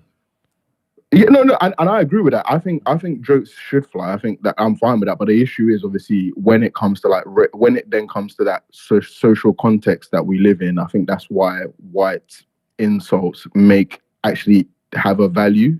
White insults based on race towards people of color have a value, whereas the other way it doesn't really. If you think about it within the context that we live in, if we were devoid of that context, it doesn't really. Like, I would agree that racism, it can go any way. I had an interesting conversation with somebody yesterday, and they said that Hitler wasn't racist towards the Jews. Do you agree? Hitler wasn't racist towards the Jews. I would, I'd probably agree with that. How about you guys in the studio? Hmm? How about you guys in the studio? You want to do this, Brent? Yes. You sure? Yes. Okay. Go on then. Oh, is it me? Okay. Honestly, like, in fact, I answered the question yesterday. I feel as though if you look at the definitions, right, because I think that's what it boils down to, right, and understanding what racism is. I think I can understand why somebody would say it is racist if Hitler, for example, is seeing Jewish people as a different race to him and this and the third, right? And I kind of would lean to it being racist simply because, like the caller said yesterday, his idea of having an Aryan race was something that it was a world global domination thing. Jews happened to be in the country first. He would have taken over there and he would have gone for the world. That's the whole race. That's racism. You know what I'm saying? But if it was just a localized thing against Jews that belong to the same race, I'm not too sure if that's racism. Do you get where I'm coming from? Because I feel as though the racial element is key. You know what I'm saying? And I'm not too sure if, by definition, you would be racist to somebody of the same race. Hitler. Yeah. Yeah. What's that stuff? Is it eugenics and all them thing there? Yeah. Yeah. The Aryans and that. Mm-hmm. They should have blonde hair, blue eyes, perfection. Yeah. Don't know why, because he never had none of that, but Yeah. fine, yeah. So everything that he was striving for in that, speaks to race. Yes. Yeah? It speaks to race, innit? Mm-hmm. So if he was trying to wipe people out, to not affect his bloodlines because he's trying to create a pure race, then that is, the race is the word, then racism's... This is what I was agreeing with. You know what I'm saying? Racism's there because race, his whole movement was about race and tried to eradicate one. Like, you know what I'm saying? Yeah. Whether they're the same, or obviously the ethnicity is different or whatever, but his actions were racist. Yeah, but it was world domination though. It involved other races. Yeah, no, You know what I'm all race. He's not racist. I'm not saying racist towards one type. He's Okay. racist towards all things because black people would have got. Everybody would have got it. Everybody, If you're not exactly. blonde hair, blue eyes, you can get it. Yeah, and he was trying to create blonde hair and blue eyes, isn't it? Yeah. So I'm saying, how's that not racism then? Yeah. No, but that's what I'm saying. I agree with that thing. Okay. Yeah, that's what I'm saying. Dami, I appreciate your call. I always appreciate your call. Yep. I didn't like the fact that you said that you didn't care about the backlash that she received, because that's the conversation that we've been having yesterday. But I always appreciate you countering anything that I supposedly say. But I'm on your side, to be honest. I only care about black people. No, fair enough, man. No, I get you. It's not that I understand where you're coming from, and that's why I said the conversation can go around in circles, because I think everyone's right, and in this conversation it just depends on what your perspective is. And my perspective just is that racism is more than just like the surface. All right, then. And so just to piggyback onto that, yeah, I was having the same back and forth with Mark yesterday as well, and I basically said at the end of our exchange, yeah, that it's interesting that how Diane Abbott mentioning that these words could be are used wrongly, basically, and some people interchange them in this, that, and the third, right? And how people are saying how she trying to highlight the difference in the words is dismissive of, you know, the Jewish plight and the things of that nature. But nobody ever thought that using those words differently or as they should be was dismissive to the plight of black people. I think that itself speaks to the very essence of racism. There's systems in place that no matter where we go, it's a maze. You find yourself in another situation, socially, economically, politically. Other races don't necessarily go through that. You know what I mean? Yeah, can I just also make one final point before I go? The thing about this whole dictionary definition of racism, also there's the reason I think it's quite dangerous is because I think a lot of the time white groups use it to kind of distance themselves from their privilege, and I think they do it on purpose with that thing in mind. So have you ever noticed whenever you speak to like someone who's Irish, for example, and let's say you're talking about slavery or whatever, like the first thing they bring up is, oh, Irish were slaves too. Yeah. Oh, this were that too. Like we know it wasn't the same. Like indentured servitude was what the Irish went through. It wasn't the same. They didn't kind of suffer that. Like so, I think a lot of the time it's used by modern day white people to distance themselves from their obviously disgusting past and the privilege that they benefit from in today's society because of it. So I just say as black people we should be careful of like legitimizing that view. And that's basically it. Yeah, 100%. Cool. But yeah, thank you guys. My apologies. Thank you Your very name's much, Demi Demi. as opposed to Dami. So my apologies, Demi. Yeah, cool. Thanks, bro. No worries, man. Brother. Thanks again for calling, Demi. Cheers. All right, people. Sorry, let me get back to the headlines. So, where was I? I was just talking about the immigration bill, basically, and how Watchdog has said that there's plans aimed at that these particular plans that are aimed at stopping people from crossing the channel in small boats risks breaching the UK's human rights obligations, right? The Equality and Human Rights Commission said that the government's illegal migration bill also risked exposing people to serious harm. It said it was particularly worried about the possibility of children and pregnant women being detained. The government said that the bill was within our international obligations. The legislation, which we will see its remaining stages debated in the Commons on Wednesday, tomorrow, will prevent anyone arriving in the UK illegally from claiming asylum. Instead, like we spoke about last year, they will be detained and removed either to Rwanda or another safe country, right? The power to detain and remove individuals also covers children and pregnant women, although the Home Secretary has said unaccompanied children would only be removed before they reach 18 under limited circumstances, such as for the purposes of family reunions. The government says that the plans are central to achieving Prime Minister Rishi Sunak's pledge to stop small boat crossings, which is one of his 5 key priorities that we spoke about when he dropped them earlier this year, I believe. The next headline, and off the top of your head, yeah, you guys, what's the most populated country in the world? China. Sure. India. Ooh. Okay. What's your final answer? Shit. For £1 million.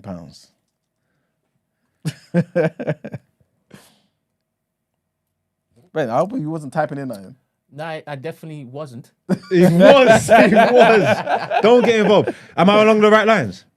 I can't tell you it's £1 million. It's definitely... This will change the life of everybody. What? This will change the life of everybody if he wins this. £1 million, man. Come on, you know it. I said it first, right? No. Oh, I didn't. I don't know then.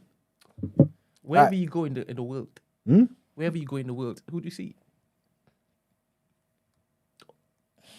Travelers. No, who are the best travelers? Who are the best ones? The best ones. And they could fit in anywhere. Industrious. Don't say Nigerians. I don't know. I don't know why I'm missing this. I don't know. Okay, before anyone says anything, that is prejudice, but not racist. Isn't it, Brent? What? What you said? Probably. Probably. Me saying don't say Nigerians? God. Now I'll talk about the answer. Oh, I even know what the answer is. Okay, anyway, let me just tell you. Well, you said China first, yeah? Mm-hmm. You're right, man. Okay. But if you said India, you'll be right next week. Oh, is it? Yes. No, you're right. No, No? it's India. Are you sure? Yeah, I have a live ticker here. All right. So it seems like Brenton's news is more up to date. Man. You just pipped it. Yeah. Well, Yeah. you know, the UN came out and basically said India will overtake China to become the most populous country in the world by the end of the week. I'm They've done- sick. Has they've that been done running? sooner. Has that been running on the screen the whole time? What? This. But, Because I could have just looked. I could have just. I just could have just read it. What? That's a ticker. yeah. That's No, not... because it says India there, innit? It says India's population surpassed China this week. Oh, I didn't even read that. Yeah. I'm saying I could have just read it. You're always looking for shortcuts. But yeah, man, the new data shows that India's population is expected to reach 1,425,775,850 people That's so many people, by bro. the end of April. It's crazy. In one place, bro. Yeah. Yeah. I mean, India's huge, but still not as big as China. And that But is China's got a million man army, though, innit? yeah. They got a million. I swear they got a million people in the armed forces, boots on the ground. That's crazy. That's serious. So if we was gonna do war, like fisticuffs, trouble. I might just be Chinese. Yeah, I don't think I need to go into this anymore, man. India seem to be winning. But yeah, that's it for the headlines. We could do a quick peek.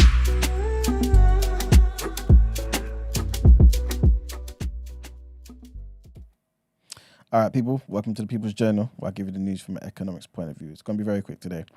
This is just to highlight or remind everyone that basically low-income households are now starting to receive the latest cost of living payment from the government, which has obviously been put into place to tackle ongoing high bills and stuff. 8 million means-tested benefit claimants. I spoke about this on the show before. So if you kind of fall into that category, make sure you're signed up and make sure you are receiving this payment pretty much. And basically, this includes everyone that's on universal credit and things of that nature. And everyone should be receiving a £301 installment between now and the 17th of May. So again, if you've got any family members, people who are elderly, who kind of fall into that bracket and are still getting universal credit, make sure that they are receiving that £301 installment between now and the 17th of May. Also, this is like the first of three, I believe.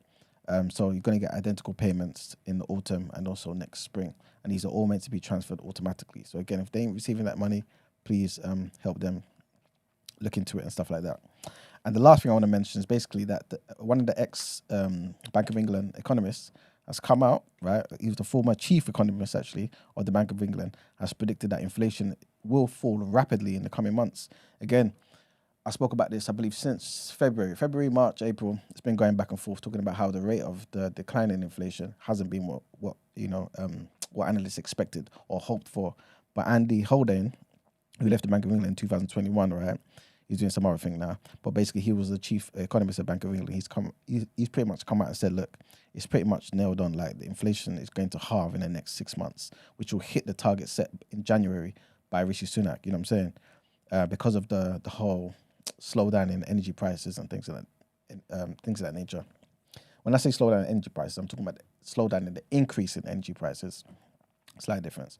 But yeah, that's pretty much it. So again, even though it kind of looked like things weren't going as planned in the first quarter of the year, he's pretty much saying, look, next 6 months, just watch, it will half in it, and hopefully everything will be back on track. So some good news for once, innit? But that's pretty much it for the People's Journal. All right, then. We've got no word on the road today either, is it?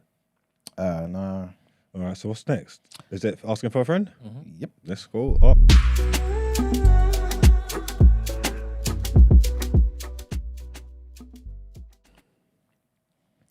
So, today's dilemma. Good morning, team. Eid Mubarak to you all. I've got a friend who is trapped in a loveless marriage due to cultural obligations, and her husband has cheated on her 5 times that she knows about. She can't leave as her family will be ostracized from the community. She'd like to know how to discreetly go about seeking companionship outside of her marriage without creating an online trail with her identification and being caught. I suggested she go on social media and be provocative with striking up a connection with a stock picture, and when she gets to know the person, then maybe FaceTime them. Also, not tinker the person. What's that mean? Also, not tinker the person. What? This doesn't say that. Also, not think the person know anything about her. Okay, I think she's basically saying she won't let anybody know about her marital arrangement until they fall deeply in love, and then maybe she'll be confident enough to come clean. So everything and hope. He's a man who wants to rescue her by taking her away from all the trappings of the culture and the community. And I know this might sound weird, but if you have any advice, that's great. Well, even if she did find a guy and he rescued her and took her away, ain't the family still going to be shunned and ostracized? Yeah, but at least she'll still have somebody in it. I think that's what she's hoping for, man. She'll start a new family with him. Yeah, but what about the family though?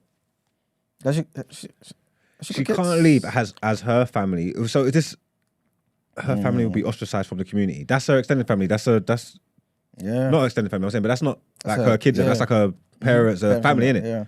So if she goes and does this and finds someone and he rescues her and they run away and she gets to leave the trappings and cultures of her community, the family that you were still worried about being ostracized are still gonna feel the effects of this, no? Yep. So that's selfish. That's a selfish plan. Maybe, unless she's looking for like a rich man, innit? Because then he can kind of financially provide for them. Be like, look, guys, you know what I'm saying? Like, she's gonna find a rich man on Instagram off a catfish account. Right. She is struggling. Remember, she can't put her own pictures up, so it don't even matter if she's leng. She can't even, like, she's got to be discreet about it.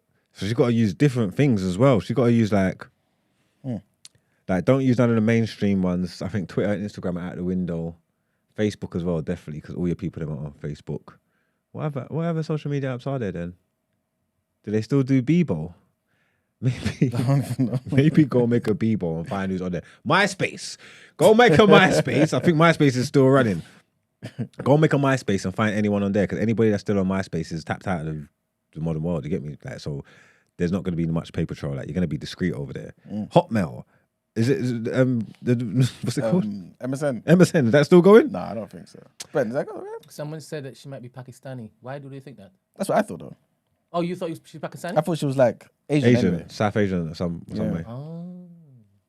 I figured that because some good advice, man. Because she's being cheated on. And she's in a loveless marriage, and she wants out. No. Yeah, but I mean, well, she wants in, but out. She wants to stay, so she don't rock the boat, so everybody's all right. But she wants to find love and companionship for herself. Who will keep their mouth quiet? Which demographic will keep their mouth quiet? In what sense? What chopping her? And offering her companionship. She's Pakistani. Pakistani. Jamaican man will hold you down. Yeah. Manuel? So what you mean? Like, if she was to tell this guy about her situation, who would basically not snitch on her? And still cook it up. Yeah. I think most people, innit?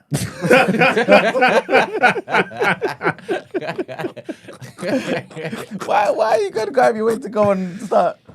A lot of people snitch, you know. There's a lot of man, gal clown. Yes, snitch. I got a brethren that's one of them. He said you can't take gal cheating and that. So he was full. Loons. I hope you're watching. So what's he gonna do? Tell. You get me? Yeah. Or a man fall and get feelings and then want to change the situation and change the dynamics of the agreement that we had, and then you want to start. You get what I'm saying? Like, is she cheating at this point? Huh? Is she cheating at this point? Is that loons? Good morning. Yes, people. Hello. Hello. Good morning. Yes, it's Ramsey. What's going on, you lot? Man, King. What's going on? You lot good, yeah? Yeah. We telling me. Bless. No, I thought I put my 2 cents in this one. Thank you. I feel like that advice I found there should be a last resort. Because she's risking everything. I don't think it's a good thing to do. What I think she should do, and this may seem a bit idealistic, is just to talk to her family, just to be honest. Oh, because if she can get the support of the family, then they can support her, and then she can move on. Yeah. Just to say to her, look, I'm not down with this arranged marriage. I don't know this, Donny. I don't know what's gonna happen. You're literally leading me astray to some random stranger. I don't give a shit about his family. So what if not happy? What if her mum sits her down and says, look, you came from a loving marriage. Didn't know your dad a one Ross when they told me marry him. Relax, persevere, sit down, cut through. Then what? What'd she say there? Yeah. No, times have changed. I don't work now. I don't give a shit. And I'm speaking on like other cultural differences that I have, not like arranged marriage, but there's stuff from like my country that try to run, but I don't run with. Like I think it's all dumb and stupid, and yeah. So I'm always against going. I'm always against going against culture if it means the betterment of your mental health as well as your physical health. And and bear in mind, this isn't whether she's Pakistani, Bangladeshi, whatever. It's nothing to do with religion. So I feel like it's safe for me to say like this is a cultural thing. So I feel like if she talks to her family or she has anyone that she can talk to and say like this is a toxic trait within our culture, and a lot of the women that are in our culture are put in this box where they're less than a man.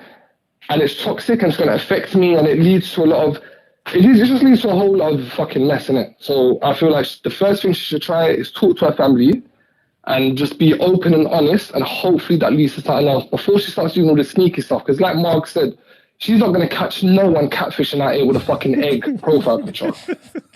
Tough road, bro. She's Tough road ahead, bro. She's like, bruv, it's madness even for man them who are themselves. So I don't know what she's gonna do. Yeah, it's mad out there. I think that's fucking awful advice. That's shit advice. Yeah, I did say. But yeah, I think it was bad advice. You knocked that out of the park, man. You heard what Ramsey said? Yeah, for real. Listen to Ramsey, man. That was right. I think that was right, man. Thanks for the call, bro. Safe. Yeah, thank you. No, love. All right, love you lot. All right, peace. Yeah, her initial plan was bad advice. Because everybody's gonna lose, man. Everybody's going to lose, so listen to what Ramsey said. I think that was the best bet. Tell her, talk to the family and try and persevere. It might be speaking to a brick wall because obviously people are got their traditions in that, but... Yeah. So I guess assuming she has spoken to the family, what next?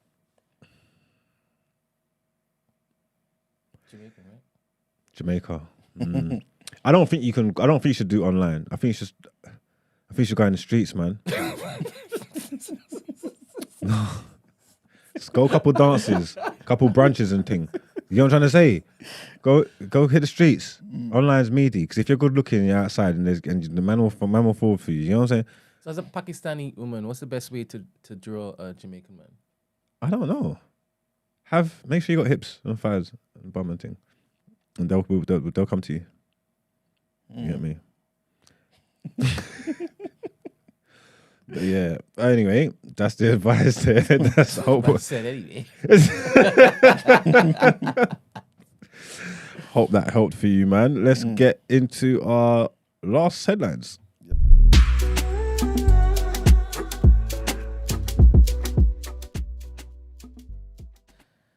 All right, guys. So there's a bit of a trigger warning here. There might be. I'm not sure if you guys heard, but the CNN anchor Don Lemon has hit out at the network after his firing, which came after accusations of misogyny and misbehavior. Oh, he's gone. He's gone, man. Is that a light skin man? Yeah. They sacked him. Yeah, the gay light skin man. Yeah, he thought he was impervious to that type of treatment.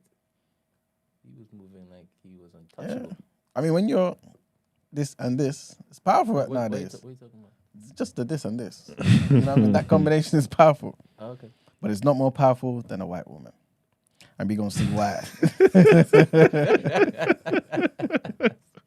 So this is what he said on Twitter. He said, "I'm stunned," right? He wrote this on Twitter.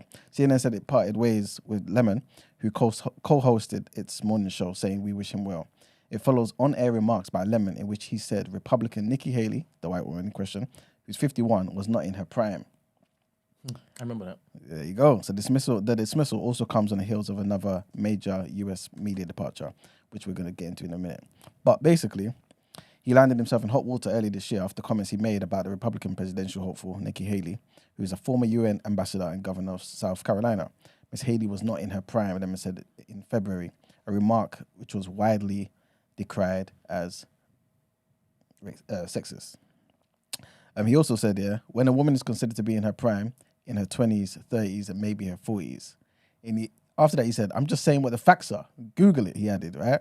In response to the objections that were made by his female co-hosts, Poppy Harlow and Caitlin Collins.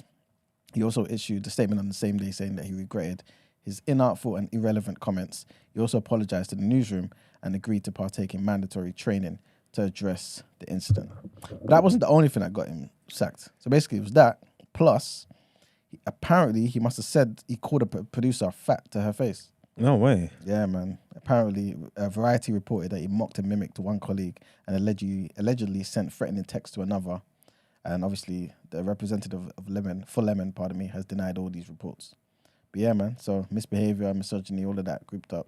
Was the woman fat? I'm not too sure, I'm not too sure. But yeah, man. So he got fired just because he said a woman's not in her prime, basically. Basically, yeah. In what context did he use that? What? Her age, because she's 51. Yeah, but why did he say it? This is basically the issue. Because it was like an irrelevant comment to say. But in my mind, I'm thinking, like, me personally, I would have said, yeah, she's not in her prime, but it's good that she's still doing something great. You know what I'm saying? We haven't got the extract or anything. Like, what did it? Like, why did he say it exactly? I'm sorry. You don't know. I'll play the clip for you. Yeah.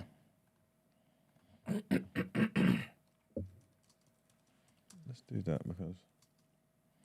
But yeah, man. Whilst Brent's getting that up, yeah, he basically said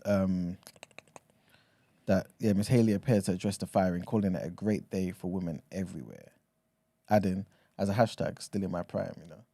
Can you imagine? He didn't say that. No. This is what the woman said. Oh. Yeah, man. I said hashtag still in my prime. About age makes me uncomfortable.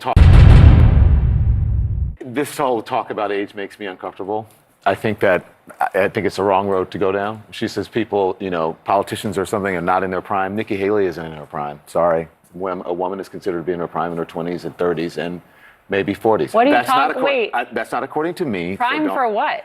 It depends. I mean, it's just like prime. If you look it up, if you Google when is a woman in her prime, it'll say 20s, 30s, and 40s. I don't necessarily. 40s. So I got another. I'm not saying decade. I agree with that. So I think she has to be careful about saying that politicians aren't in their prime. We need to qualify. Are you talking about prime for like childbearing, or are you talking about prime for being president? What the facts are. Google it. Everybody at home.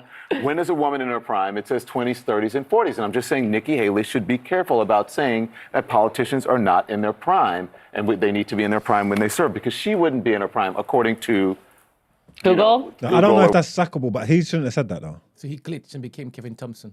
He shouldn't have said that, bro. No?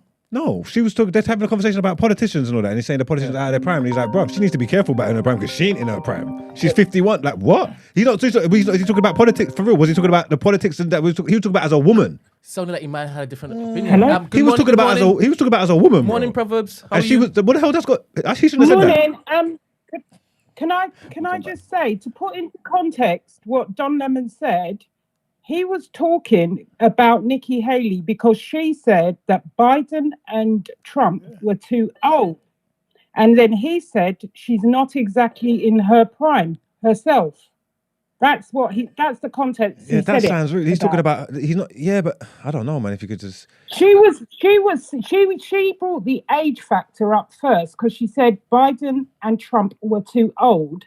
And then he said because she's 52, she's not exactly in her prime. Oh, it wasn't so that he just said she's not in her prime. Yeah. She was doing the age thing. Yeah. And then he was like, hey, let me Yeah, defend him. she brought up Yeah, he was like steady. He's like steady, bro. You're old. You're not exactly a spring chicken, babe.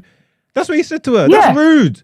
Yeah, that is what he was That's talking about really, Nikki bro. Haley That's for. really rude. Whether it started, I think he should have had the sense not to say that on his big On national air. platform. That's really rude, bro. She's talking to like. I think I don't know if I'm missing something. I don't know. She was actually saying about them being too old to go for president, and he was saying, I don't like people talking about age. And then he said, she's not exactly in her prime. That's the only thing. I don't know about the other comments, but that's the context. Like he ain't lying, and he's not wrong, and she started it. Cool, but that sounded what he said sounded to me was like, ooh. He gave a yellow card, he gave a red. Yeah, you get me? He was like, Yeah.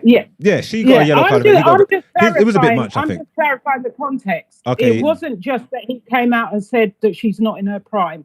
She had actually said when she was launching her bid for presidency that Biden and Trump are too old. And he said, I don't like it when people start talking about age. Yeah, and then he started, that's going to get bare women on you. She's only 51 as well. Like, brother, he's like, relax, babes. You're old. Nah. I think he didn't All read he the was room. saying was the age. Yeah. All he was talking about was don't bring up age. But what I'm saying is the context in which he said it was not that he's saying that he didn't just go out and say you're too old. He was saying stop. People shouldn't start talking about age. I'm just giving you the context. Yeah. I'm not saying whether it's right or wrong. It wasn't just he went out and started talking about age. Yeah, 51, Anyway, I'll see you guys later. Thank you. Much love. Have 51's not old, man. 51's not old, man. I see Chris Rock saying that. I see Chris Rock saying if he died tomorrow, he'd be like, right, he went so young, too soon. 50, like, you get what I'm trying to say? 50's only, but no, actually, he didn't say that. He said 50 is old. He said 50 is only young when you die. 50. There you go. No, but the thing is, that's not a sackable offence. You sack someone because you wanted him gone. You know what I'm saying? Or, again, the Karens are coming. The pressure would have been building from women. Yeah. The pressure would have been high. Yeah. Yeah, you bringing our company into disrepute. The pressure, it would have been the calls. I don't know. It's not Ofcom over there. What's it called? But let's just say Ofcom would have been ringing off after that. They would have been livid. So many people would have felt so much offense to that. That this is repercussions of their actions. It's your words. We never told you to say this shit. But like someone said, prime doesn't mean you're too old if you're not in your prime. Boxers are not in their prime when they're 35. You know what I'm saying? When they're 39, 40 years old. You know what I'm saying? You're not old. I don't know, You're not man. in your prime. So why do you think it's okay for you to start making these type of comments about Biden and Biden? I understand because he's like, you know what I'm saying, but Trump is still fully functioning and doing what he's doing. I don't know. Maybe the other because I'm not disagreeing with what he's saying. Mm-hmm. I just think maybe he could have packaged it differently. Yeah, he just didn't need to say it. To be fair, you know what I mean. But at the same time, I don't see why he's in trouble but she's not for those comments that she made. Why are you talking about their age then? Maybe he can't talk about yours? Maybe, because the focus was on politics, right? And running the entire country. Yeah. And he was like, well, you can't get men because you're barren now. He's not trying to do that, no. He wasn't saying you're not in your prime for politics. That's what he was saying. It didn't sound like that to me. No, so if there's a misunderstanding, then that's where it comes from. Because to me, it didn't sound like he was saying she weren't in her prime for politics. It sounds like he's saying she's not in her prime as a woman. That's what it sounded like. That's how I received that, and that's how a lot of people received it. And that's why they complain so much. He gave age ranges. Yep, he did. He said 20, 30, 40, you're in your fingers. So what's that got to do with politicians? Like so it was two separate things. She was talking about them as politicians. He was talking about her as a woman. Mm-hmm. Yeah, he done too much there. Like way too much, bro. I guess you could say, as a woman, but I think the point he was trying to make is, even if you're not in your prime as a woman, it doesn't matter. You can still do what you want to do as a woman. You know what I'm saying? In the same way, Biden and Trump are not in their prime as men, active men going out there doing all types of stuff that you would do when you're 40 years old. But they can still be presidents. You can still do everything you want to do as a woman. Like, people will say you're not in your prime, but that's not stopped you from doing anything. You're still a mum, maybe. You're still whatever it is. That's how I see it. And this is why it's fucked up, because things can be perceived and interpreted in different ways, isn't it? And this is where the problem comes from, because we all watch the same video, and there's everybody, even in the chat, people are looking at it and seeing it different things. The problem is for the people who saw it how I saw it. You know what I'm trying to say? The people who saw it how I saw it, and they went and they. I don't know how he's able to see what he said. I don't know how he got that from that. No, that's how I saw it. That's weird. As I was watching it, and I'm hearing him talk, I'm going, ooh. No. So you like just seeing it giving birth and child rearing and them type of things there? Yeah. You know she's due a geriatric baby. But the thing is, even if that is the case, and he's talking about her purely as a woman, it doesn't stop her from, I guess. Why are you bringing up the womanhood? Like, we're talking about politics, bro. No, but you're talking about the ability of a man to do a particular thing. That's what it is. I don't know. Again, because not everybody's going to agree. People will see it different way. But I saw it. I'm not saying sack him. Well, actually, if the complaints was enough, if the noise was enough, you got to take responsibility for your actions. You said what you said, and people received it how they received it. So it is what it is. That's the game, innit? You get me? I think he didn't need to say that. And you think he didn't need to say that. Even though, regardless of what you're saying, you said he didn't need to say that. So that means there was something wrong in there then. I mean, not necessarily. I think there's a lot of things you say that's fact. But again, is it worth saying it? You know what I'm saying? Because of what can happen to you. We've seen this recently, very, very recently. No, don't compare it, mate. I'm not comparing anything. I don't know what you're talking about. I'm not comparing anything. You know what I'm saying? But, you know, it is what it is, man. Mr. Lemon, I'm sure he's got loads of money and he's okay in it. But, you know, again, be careful, guys. You may be this and this, but still not the white woman. Just hierarchies. Just hierarchies. But anyway, on to the next headline. Similar type of thing, man. Tucker Carlson, who's the highest rated cable TV host credited with setting the agenda for US conservatives, has left Fox News, man. Is it? Yeah. Where's he going to go? No Was he idea. just retired or something? No idea. He could go to Daily Wire, man. Parted ways. Okay. You can go a lot of places. Yeah, man. He has a crowd, innit? He does He's got a indeed. fan base. He does indeed, man. He does Bring it indeed. more wherever he goes. His last TV program was on Friday 21st. This is what the statement said. And basically, yeah, man, he's out of there. However, it's the thing. As you guys know, the 53-year-old was not just a popular presenter, but also a historically influential one, right? His program offered a blend of populist, conservative takes. We all know this type of stuff, but I'm just trying to mention it for those who are not aware, right? His conservative takes on issues ranging from immigration, crime, race, gender and sexuality, with so-called woke ideology becoming a frequent target of his, right? Cool. But the announcement of Mr. Carlson's departure comes, and let's see if there's a link here, yeah?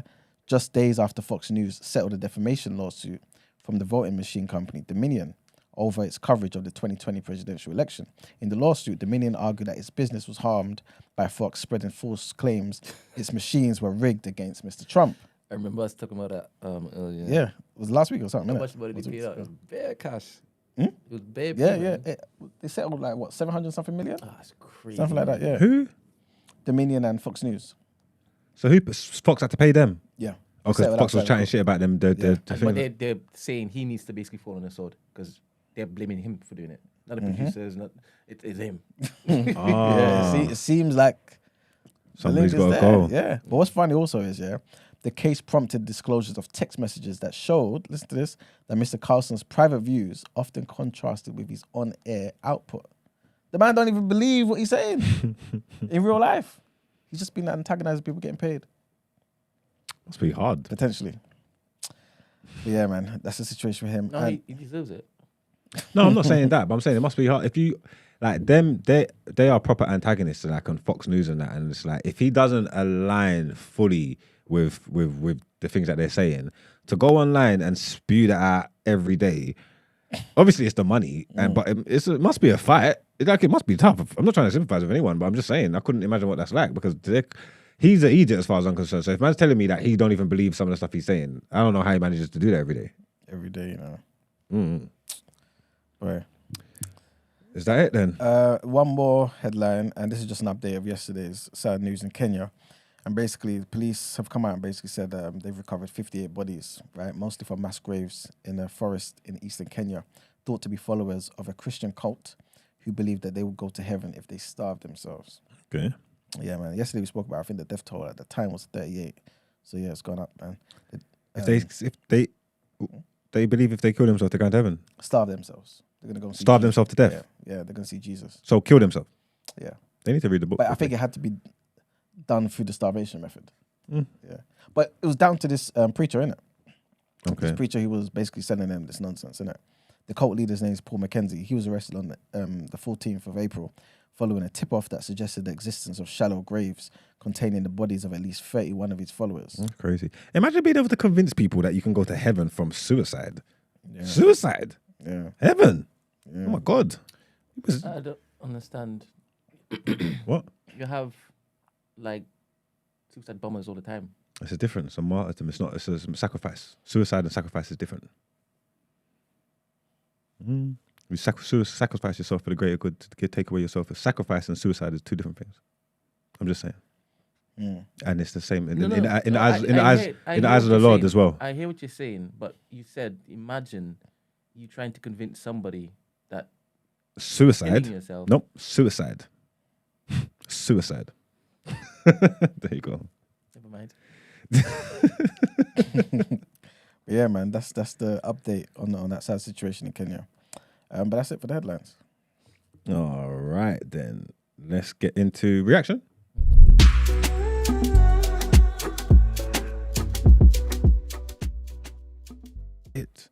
Was there games yesterday? No, there wasn't. There's not really much to talk about today on today's reaction. I will. Sorry. Basically, yeah, Spurs are sacking the head coach. Yeah, which was inevitable. Which was, why on earth would you sack a man and keep his brethren?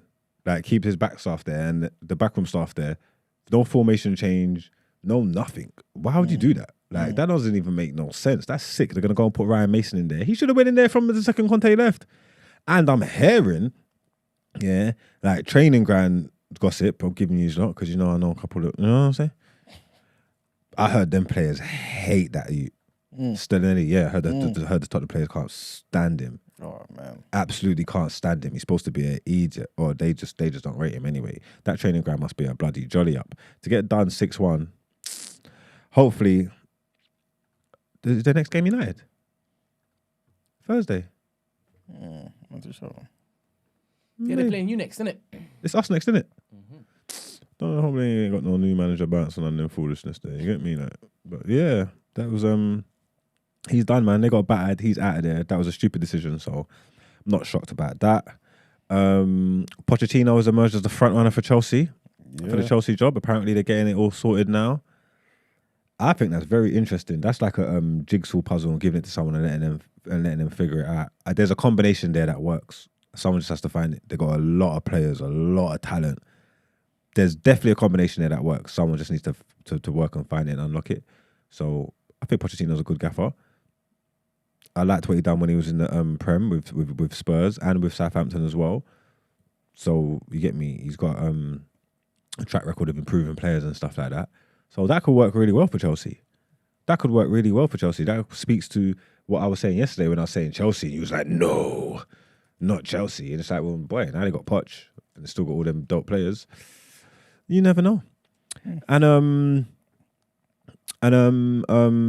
United are starting to make inquiries for Harry Kane. Apparently, we've got 300 bags a week on the table for him, and we're going to try and get that done. We're trying to give De Gea a lesser contract as well. I don't even know why they offer him a new contract. They need to get rid of the guy.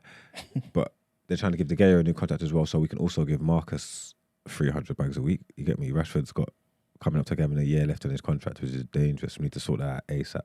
But yeah, they're inquiring. It's out in the news. It's out in the open. Obviously, Daniel Levy is a hard negotiator. You get me? Like, it's hard to do business with him, but I think we can get it done. They brushed off City last time, but it's a different time now. It's a different place. And if they miss out on the Champions League, they're going to need to sell players to get some money. So far, so good, man. If we get Harry Kane, boy, I'd love that. I would absolutely love that. I'll just hope that thing, he can't be so amazing and get to United and just change or flop or something like that. That would be so annoying when that kind of shit happens. I'm assuming he's been in the league, scored goals in it week in, week out for years. So I'm assuming it'll be more of the same. So hopefully we can get that done. That'll be lit. And that's kind of the end of our thingy news. No, one more bit. It says Julius Cesar Chavez is upset with Garcia. Yeah, man. Julio Cesar Chavez. You know the boxing legend from Mexico? So why is he upset with him? He said Garcia gave up, man. He said he gave up.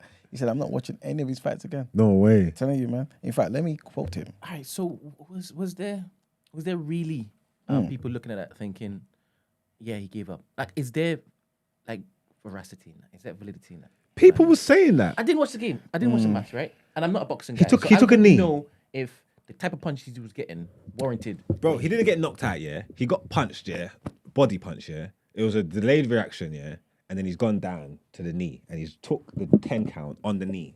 You get me? Like this. So the idea of giving up is you weren't knocked out. You could have stood up, but you waited, you counted, you said, when you was on your knee and you're doing this match, you said, I'm done. I'm not getting up. You get me? So essentially, he gave up. That's what they're saying. I'm of the mindset of that. If his body couldn't function, why would he get up? That's like suicide. Instead of sacrifice.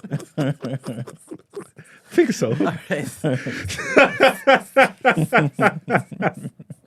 Sorry, man. Yeah. I guess there's a difference, man. Because like the example I gave the other day, yesterday about Bernard Hopkins' liver shot to De La Hoya. He was on the floor screaming, like hitting the cameras, like wanting to get up. Garcia kind of took the knee, wanted a 10 count, but it looked like at about 6 or 7 that he was going to get up. But apparently, Tank was looking at him saying, get up. But then he realized, wait, nah, if I get up, I'm only going to get hurt more, innit? He's going to finish Let me live tomorrow, innit? You know what I'm saying? So it looked like, technically, he did give up, yeah.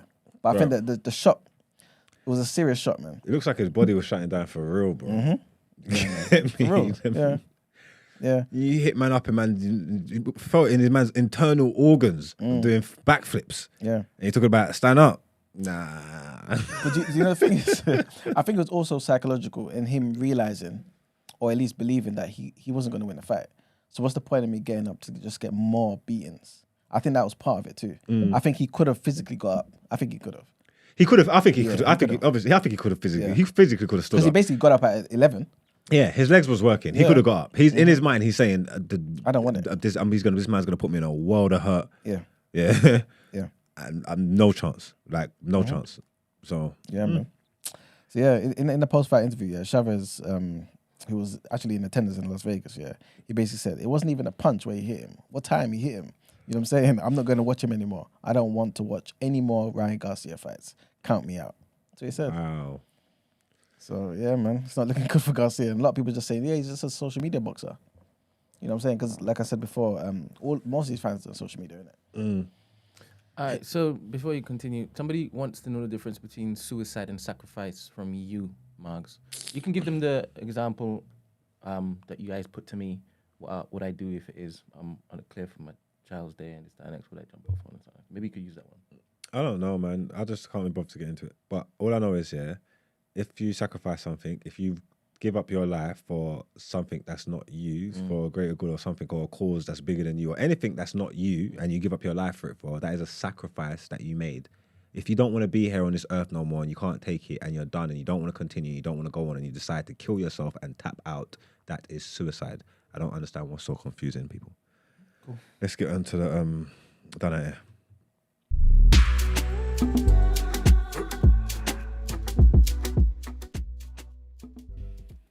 All right, this one's going to be short and sweet. Go to number 3, Brent, quickly, and bring up this thing because I don't even know if it's. I don't even know what this is. I don't even know how I feel about this. I just wanted to look at it. Yeah. Did you see what this farmer guy who's got in trouble for ripping up the trees, and they sent him to prison? Yeah. They sent him to prison. John Price, a 68-year-old man, they sent him to prison for 12 months, and he has to pay £1.2 million in restoration costs, because he ripped up the trees off the riverbank and built a bed, In his mind, he's saying he wanted to protect the residents from flooding, because obviously flooding comes down through the River Lug, so he had to fix it. Bro, look what he done. Like, without permission. Look on the left. Look what he done. Look what he done, bro. Look, the left is how it was. The naturalist environment. There were probably animals and things living in there. Habitats and that. Look at the right. Look what he done, bro. That is bro. Because at first I was thinking, why are you not thinking him for it? And I'm like, oh, now I'm in two minds. I'm like, right, is this right or wrong? Like, is man supposed to do that, bro? That's nature, bro. He took from the land, from the earth. He just took it, bro. Like, that's a madman, bro. Not necessarily a madman because he's done it for a good cause, isn't it? I think it's white privilege in the highest form. I think this guy's got assets in his estate's worth like between 20 and 25 million or something like that. I think he owns a farm. So he's got big bread. So he can afford to do this. He paid this out of his own coin because he was saying he wanted to stop the flooding. So he had good intentions, innit, But is it, what's the word we're looking for? The audacity? How do you just go and do that? What, no permission from no authorities, no government, no nothing, but I got the money, I can do it. I'm going to fix this. It looks really nice. It looks really nice, innit? It looked really nice. Look.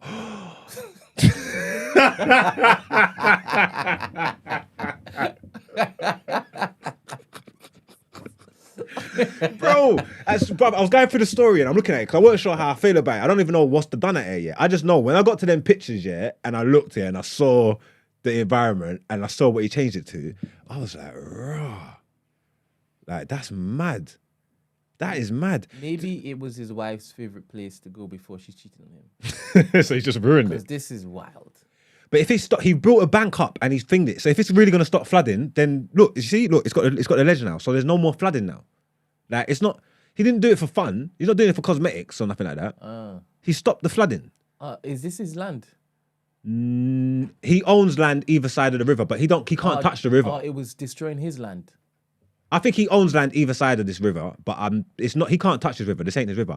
A lot of people in the community are happy with what he done. Yeah. There's people that are like, "Rah, you bust us, you saved us," kind of thing. But he's in trouble. There's 12 months he's gone jail for. So he did it for the people. Well, him and his people, bro, to stop the flooding, bro. Robin Hood and that. Oh, so is he good? Is he bad? This is what you're saying. Huh? He's saying he saved the people and their livelihoods. Listen, flooding and that. Bro, I'm just conflicted when you He see. could have made it prettier, innit? Yeah, I'm Maybe just this is halfway through. I don't know. I'm just conflicted when you see the imaging, bro. Like, I'm not gonna lie, because at first I'm thinking, nah, man, he done a good thing and ra-ta-ta, and you know what I'm saying? Look, his supporters came out to support. So don't take him. For me, yeah, it's just them pictures. It's just the before and after. The before and after is crazy. Look at that meadow. That is not even a meadow, but that is beautiful. Like, look what he done to the place. That's terrible, man. They are mad with him, boy. I want to know more because I would want to know more. He's got to pay 1.2 million in restoration fees, so they're gonna put the trees back and thing. That's like decades and decades worth of growth, you know. There's a little bridge at the bottom of this meadow. Where's it gone? Stream. Yeah, where's it gone? It's the same angle. I think they've done it to be a bit more callous. Do you reckon? Yeah, man, because it's not the same angle, innit? It's not the same angle, and the bridge is gone from the second picture. He might have removed the bridge, bro. How was that? Bro, he's got 25 M's. He could do what he wants, bro. He couldn't let's not worry about that. If he wanted to, he changed it up. He changed it up. If he was saving people's livelihoods, then I don't know. I don't know if I can get onto him. I have to read this document. You probably read it, obviously. You know, look at this thing, yeah? Just look at the pictures. You know, look at this thing, yeah? I was reading it, yeah? I have not finished the article, yeah? Because I got to the pictures, yeah? And I just started busting up. You get me? I just started busting up. I'm in two minds. I'm in two minds how I feel about this. But that is definitely white privilege in its purest form. He said, what? I don't like that. Let me fix that. I'm going to change that. And he's not allowed to. But they sent him jail for it. Is he done at Air, Brent? Yeah, I believe he might be if I read it. Yeah, bruv, I told you, there's whole habitats there and that he's messed up. Look. Yeah, because what if he did it was unlawful because he's in jail? Yeah, man. Yeah, good vibes, man. Ecosystems and that. There's ecosystem. He's messed up. Ecosystems and that. Like, that was a very selfish act, boy. That was a very selfish act. But it was cold. I don't know, man. Big him up. Other people are saying he sacrificed himself. You say that was sacrifice, yeah? That was sacrifice. That was sacrifice. They actually told him that was sacrifice, boy. I hear him, man. He has done it here, though, man. Whether it was for a good cause or not, man, I don't know, man. All that wildlife, them images are just to see them. I don't know how you sort of felt, but yeah, that was mad to me. So he has definitely done it here, whether it was for a good cause or not. Somebody said that he did it for his private jet. You know, runway to land on, innit? He's mad. 68. 12 months. They jailed him, bro. Yeah. Yeah. So that means it's bad then. You know it's bad because he's got money. They could have charged him. They could have paid him. He could have paid and given him a little slap on the wrist. They said, nah, man, you're going in prison, man. What the hell do you think this is?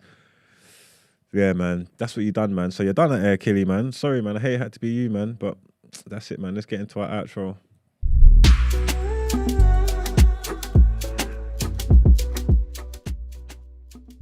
I don't know about you guys, but I'm reading Von's messages now in a different voice. We all have guilty pleasures. It's definitely that.